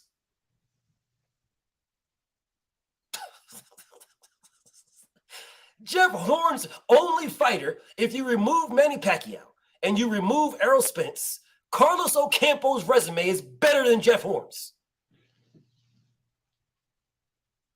More facts. Hey, and Errol Spence was heavily avoided. Campo wasn't the only one that was trying to run. Yes, they had to pretty much force him to fight. Oh, don't worry about it. BF got a video I'm going to drop for it. Yes, sir. Yes, sir. Yes, I do. Matter of fact, let me look at it. Let me hush my mouth. Yeah, let old BFTB look at this video that BF got ready for this one. Let me take a peek at it right quick. I just want to see something. Let me see something. Let old BF see something right quick. Yes, indeed. Yes, indeed. Let me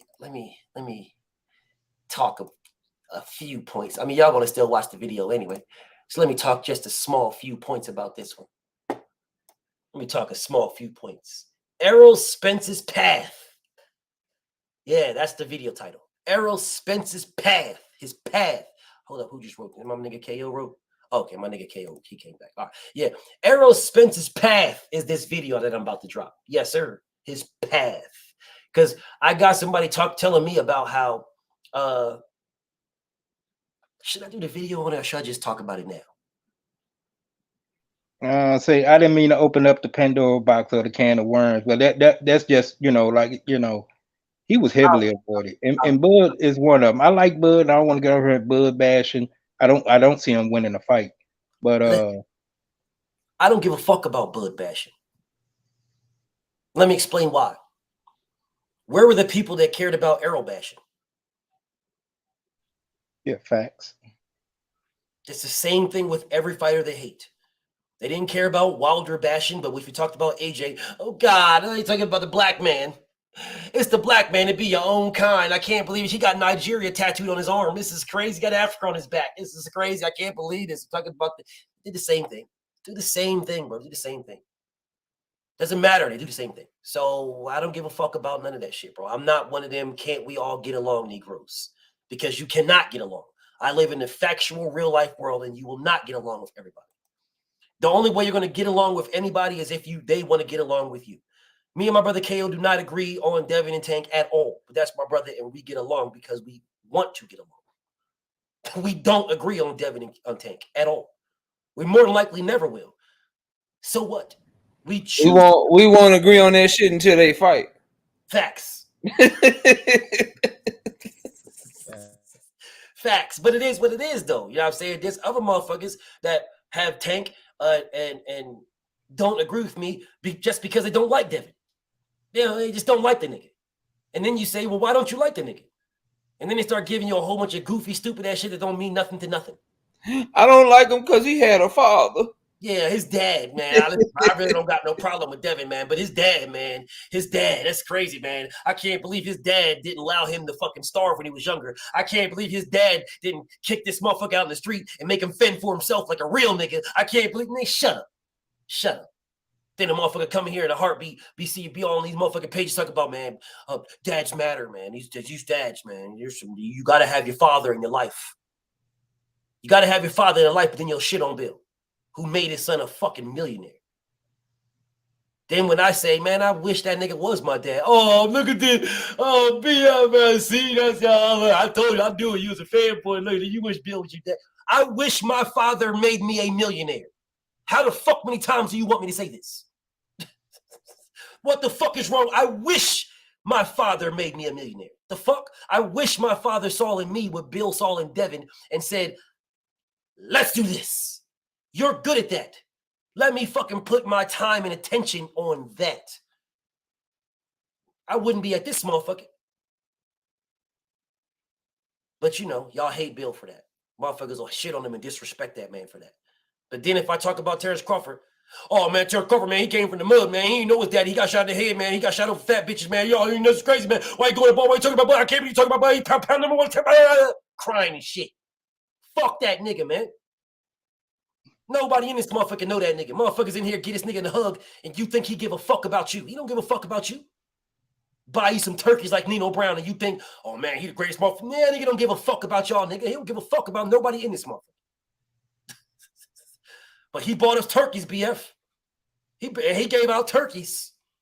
Nigga gave out turkeys, man. We was cold. Nigga gave out turkeys. Y'all nigga don't give a fuck about you, niggas. Oh, but I got a look at this picture. I see the play, bro. I see the play. He just trying to get him to buy the pay-per-view, bro. If I give you a $20 turkey and I can get your stupid ass to buy a $100 pay-per-view, I just made $80. Man, get the fuck out of here, bro. Anybody follow for that shit? That's why he threw the fucking block party. Nigga ain't throw no block party for Amir Khan. That shit was on pay-per-view. He should do a motherfucking block party for fucking Sean Porter fight. Why ain't throw a block party then, bro? Doing block parties and shit, all because his pay-per-view costs more money, and he trying to get a bag. He trying to make sure his kids, his children's children, his children's children's children can all have generational wealth around this motherfucker. He throwing block parties and shit. And y'all follow. We support Bud. Fish fry, dry rub. Like I told you, stupid niggas, if you know how to cook, you put dry rub on barbecue. Bitch, don't put no dry rub on no fish.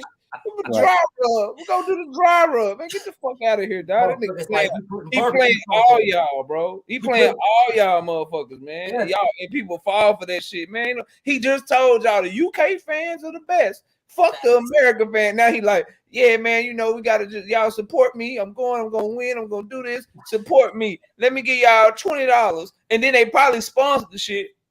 So he probably had to put up none of his own money and shit. And so now this nigga, all them broke ass people about to go spend $100 on this pay-per-view to get this nigga some millions and millions and millions of dollars, and y'all stupid ass. You wasn't buying that shit before. Buy that shit now, bro. Get the fuck out of here. So KO, you see what I was saying when I was on your platform about that BLK Prime deal. You know what I'm saying? I don't see 10 mil coming up out of that. I don't see that man getting no 10 mil.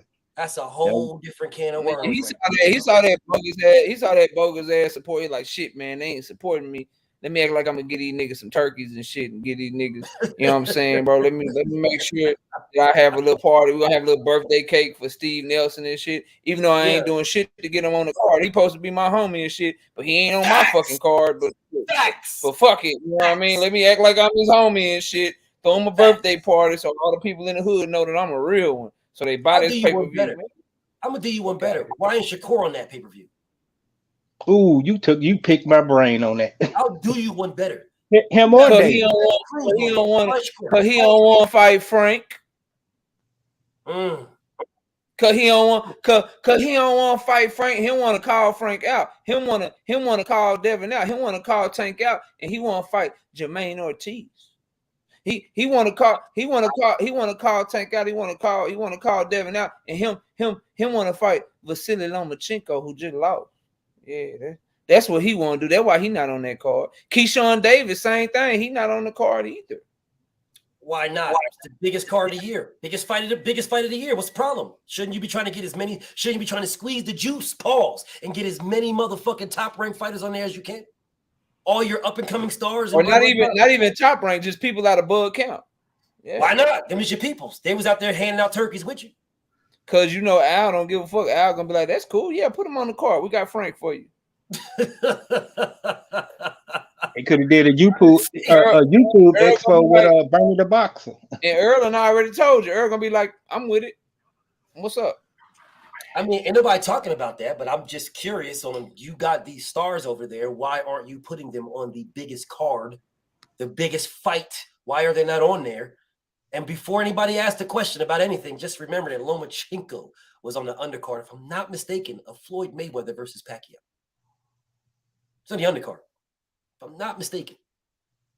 So you can put Loma on the undercard, but you can't put your other top guys on the undercard of this. They got Pitbull Cruz against whoever in the fuck that nigga is. Giovanni Cabrera, he undefeated, but he ain't really that good. He all right, bro. But he ain't good, bro. Wow. But they had announced Pitbull Cruz before the actual fight. That's when it was, people was really. If he on the card as the opening fight, I ain't tripping. Bro. If they try to make that motherfucker the co-main event, I'm gonna lose my mind. I know him. I know that guy. I literally know that guy. Okay, cool. Yeah. Wow. Okay. Wow, I did not know he was. Wow, bro. That's fucking crazy. Bro, he is Devin's sparring partner.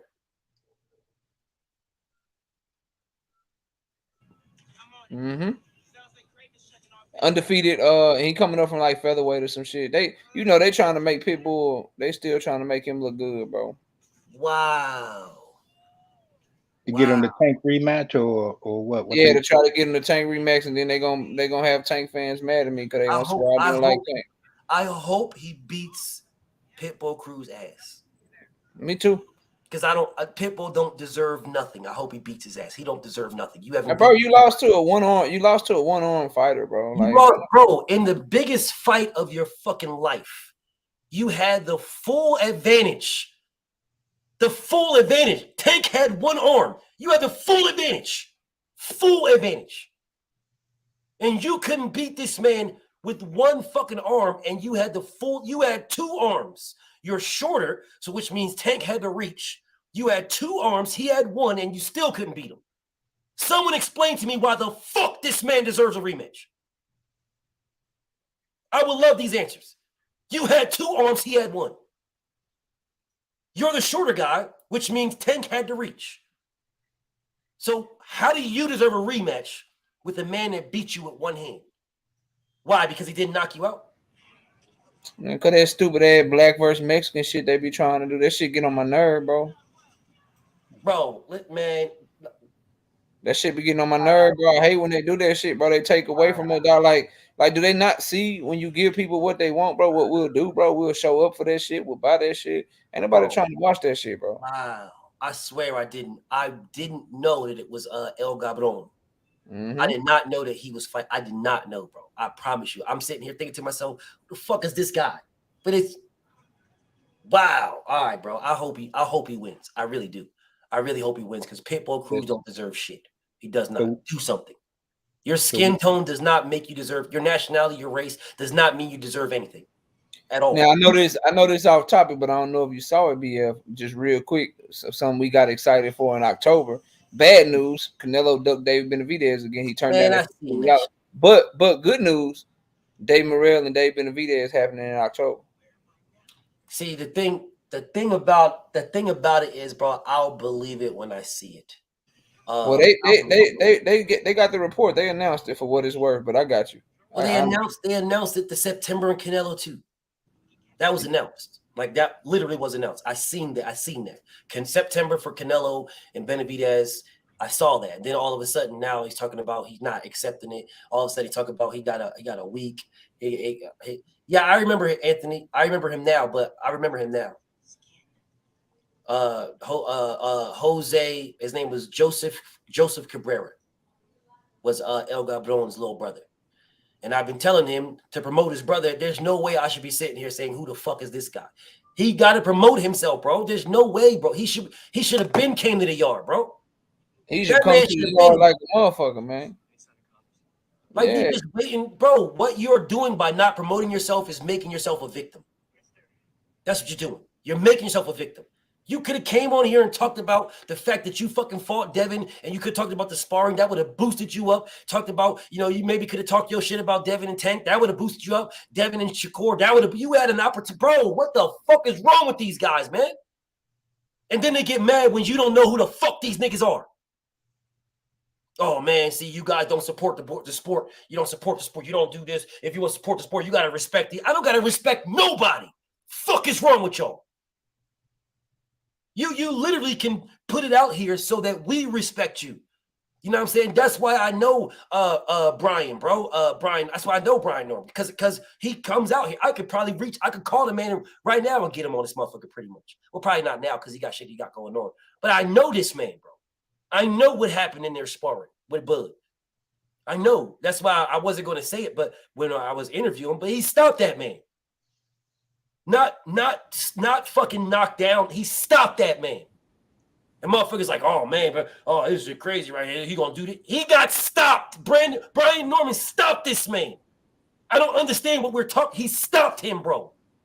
They stopped everything. He stopped that man. That's why I talked to my nigga Taylor. He be like, that nigga hit hard. He hard as a bitch. He hit real hard. He stopped him. But yet we're like, oh man, Terry Cover, man, you gonna go in there and do this, and do that, and do this, and do that. Now I wouldn't have him say that. If he wanted to tell the world that he stopped that man, and cool, I will let him do that. But you know what I'm saying? I'm not gonna force that out of him. I know better, though. I know what's up.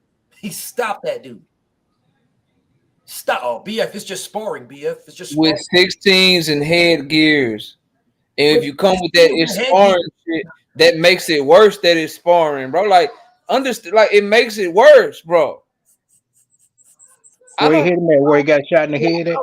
I honestly don't think some people really like watch boxing, bro. Like, if getting stopped in sparring is worse than getting stopped in a fight, bro. It's worse. Yes. Yeah, protection. In sparring, you have protection. In sparring, you have glove, like 16 divided by 8 is 2, bro. So in sparring, you have 16s. In real fights, you have 8s. Okay? That means that the gloves are 2 times bigger.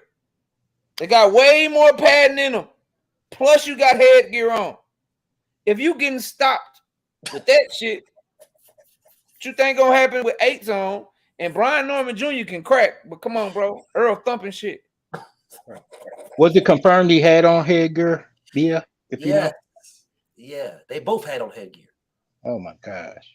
Come on, now bro. the press conference is Tuesday. Is the whole card gonna be in attendance, or is just the it's main? just gonna be them, bro. They just gonna sell their shit like they did with remember when Tank and Ryan did their press conference, LA and New York? It was just them for them first 2 big ones. Okay. Yeah, they doing like that. And I can't wait, because what people don't understand, bro, Earl, his shit talk different. You gotta be real to understand it. And it's gonna be straight to the point and straightforward. And if Bud slip up and try to stunt and act like some shit is something that is not, Earl gonna call his ass out, bro. So Bud better play it cool up there and not try to try to act like I made this happen, I did this, I did that, bro. Earl gonna drag that man up there, bro. The same way he drug his ass on Twitter. So like he better come correct, bro, and keep it respectful, because Earl talk that shit to him, man.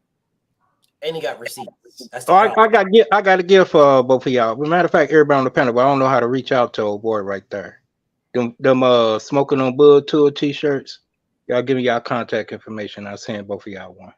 Oh, for sure. Oh, for sure, man. Appreciate you. Yeah, you can just my email and all my videos, bro. You can just email me, dog. Email me, bftbboxing@gmail.com. Since you bought all the t-shirts, man, why Earl why his shit look like some shit you buy some shoes to match for, and then bullshit look like some shit where you just wear some shoes you already got, bro? Like why bullshit look like one of the ones y'all got from Big T Bazaar out here in Dallas, BF by Lead better and shit. Why his shit look like, you know what I'm saying? Like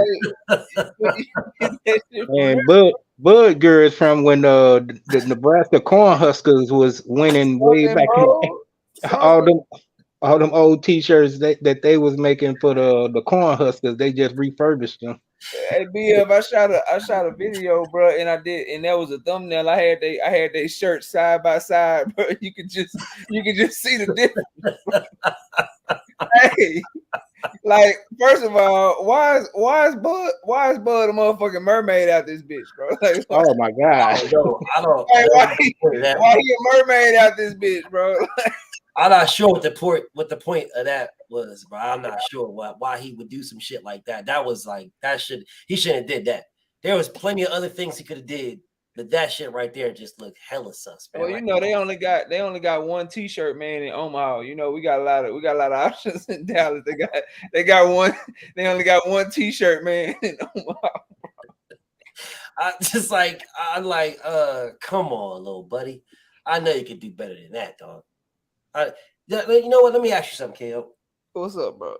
Because I'm hearing a lot of people, and this is what I see. When Bud beats Errol, then what? That's what I always see. But you know what I don't see? These same people saying, when Errol beats Bud, then what? I don't never see them. The same. You look at my comments. You'll see them in my comments. You'll never see them say what happens when Errol. I seen your video answering the question too. That shit was funny. I watch all of them. Fuck that nigga, man. Get this nigga a motherfucking thing. I'm like, God damn, be all right, bro. I'm just saying though, dog. I'm just saying, like, they'll constantly say this, right? But you'll never hear what they say when Errol wins. They're going to, because they can't take their mind there, bro. And they not like, they really like, I care about being right and I care about predictions and I want my favorite fighter to win, but they care to the point where, like, bro, if Bud lose, they gonna lose sleep and shit. Yeah. And they asked me the same question, so I answered and shit. And like I said, bro, if he win, bro, I'm gonna tell you exactly what I'm gonna do. I'm gonna look at Miss KO. I'm gonna be like, hey, what's up? What we doing tonight? I'm gonna go to sleep. I'm gonna sleep like a baby. I'm gonna wake up the next morning. It's still gonna be man down, and I'm gonna be like, that was a great performance from Bud Crawford. When I'm live with KQKC, and then I'm gonna go on about my motherfucking day and keep talking boxing like I always do, bro. I don't know what they expect when they ask that question, but a lot of them, bro, like, it's like, this is some real shit, bro. It's accounts, it's Twitter handles, it's Instagram handles, it's YouTube channels that are literally dependent upon the outcome of this fight, bro. Yes. Like they literally like only talk about this. They have no knowledge outside of this, and so what you're hearing is they can't take their mind there, because if their mind go there, the shit they've been talking about for 4 or 5 years, that shit disappear, bro. They ain't got nothing to talk about. They ain't got nowhere to go. They have no other fallback on. Like, bro, they not watching the Showbox card tonight. I am, no. I'm about to. Yeah, they don't have content on that shit. I do though. You know what I mean? Like, they ain't watching Sonny Edwards tomorrow. I'm watching Sonny Edwards though. They don't give a fuck about Jaime Munguia and Devin Chinko tomorrow. I do though. That's why it's like that, bro, because they don't really. This is it for them. That's Put some respect on Adrian Broner tonight. Never wanted this fucking fight, bro. They didn't, because you didn't mention Adrian Broner and Hutchinson. Oh yeah, AB about to get it in a little bit. I'm looking at that right now. He about to get in a little bit. But the thing about it, KO, and I'm gonna talk to my nigga Big Chef right quick before I wrap this motherfucker up. But the thing about this is, like the same thing with Terrence Crawford, right? There's more money in the conversation than the actual fight. As long as you might look at that and say, nah, that's not what it is, because I can make money off the conversation for years. I'm only going to make money off the fight one night. Yep. I can make money for years. I can keep talking about it and talking about it, the conversation. I can do that all for years, as long as they don't have it. The only reason they having this fight is because Terrence Crawford can't get another fight that's worth enough money, worth the work. If he had another fight that was worth the work, he'd be fighting that fight right now.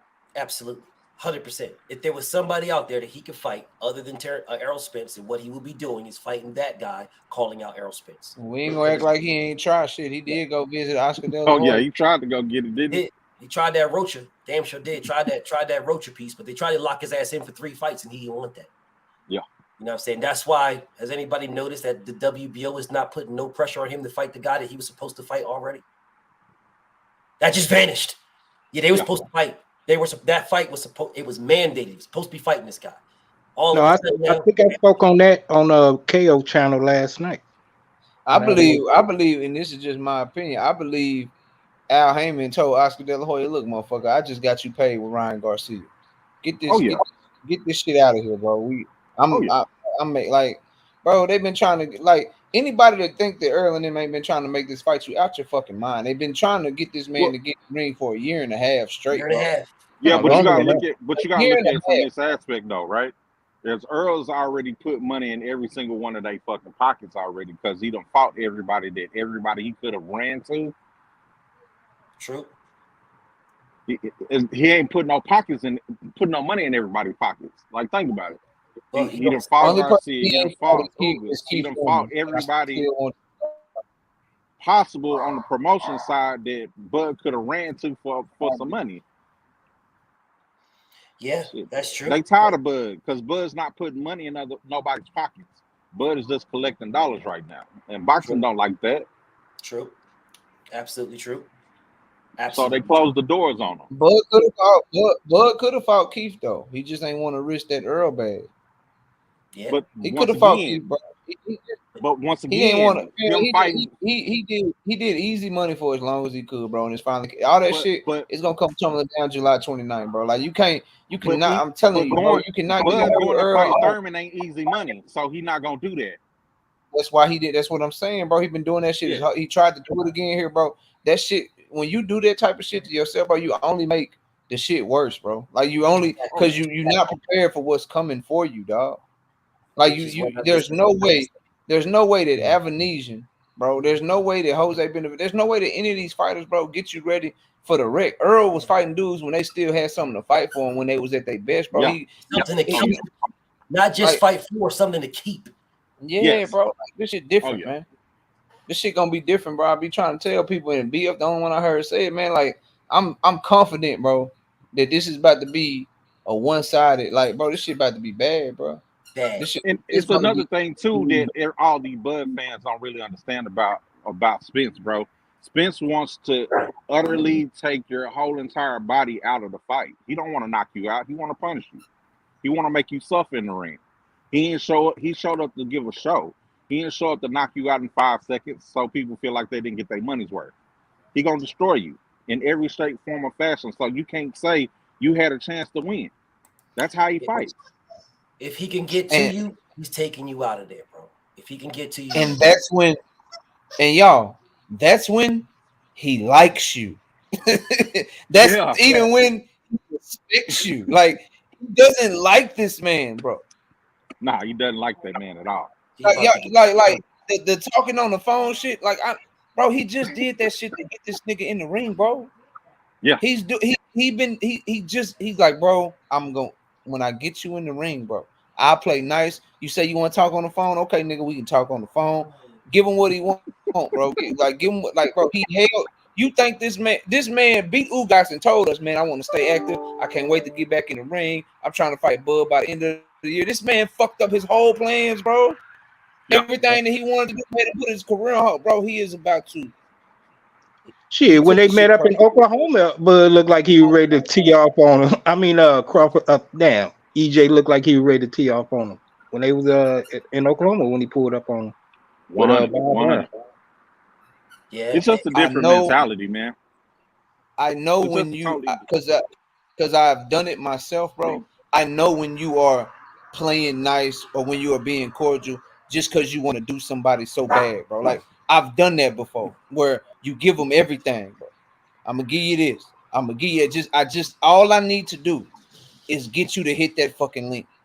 and then your ass is mine, bro. That's what he's doing, bro. He signed on the dotted line, bro. It's over now. He just got to get prepared for the fucking show, bro. That's it. Listen, man, I'm about to wrap this motherfucker up. I can get something to eat. Plus, I'm about to watch already, bro. About to watch All this. right, salute. I appreciate all my brothers that come on. You know what I'm saying? Yeah. Homie Ahmad, King Asia, man. Floyd, appreciate you. Chef, KO, you already know. You know what I'm saying? So, I mean, I appreciate y'all, man. But I'm going to wrap this motherfucker up. You had something to say, homie? Yeah, just wanted to let everybody know that's in Texas, man, that we're doing a fight party for the Spence Crawford fight in Harker Heights, Texas. If you need to hit me up for the link for the Eventbrite for the event, let me know. We're gonna have live performances, DJ, and a whole lot of other things, man. It's gonna be an event. Bet, man. Make sure you send me that. I might pull up. Okay. Send it to my email. You know we're not charging you to get in, bro. You just need to show up. For sure, man. Send it to me. Send it to my email. Email me, bro. I might pull up on you. Bet. All right, man. Let me get the fuck up out of here, though. Man, you don't need to give me no, we talk later, man. KO, you know what it is. Salute to my homie Floyd, though. And peace and blessings to my homie Chef, man. Let me get the fuck up out of here, man. I'm out of here, y'all. Salute. Peace and blessings.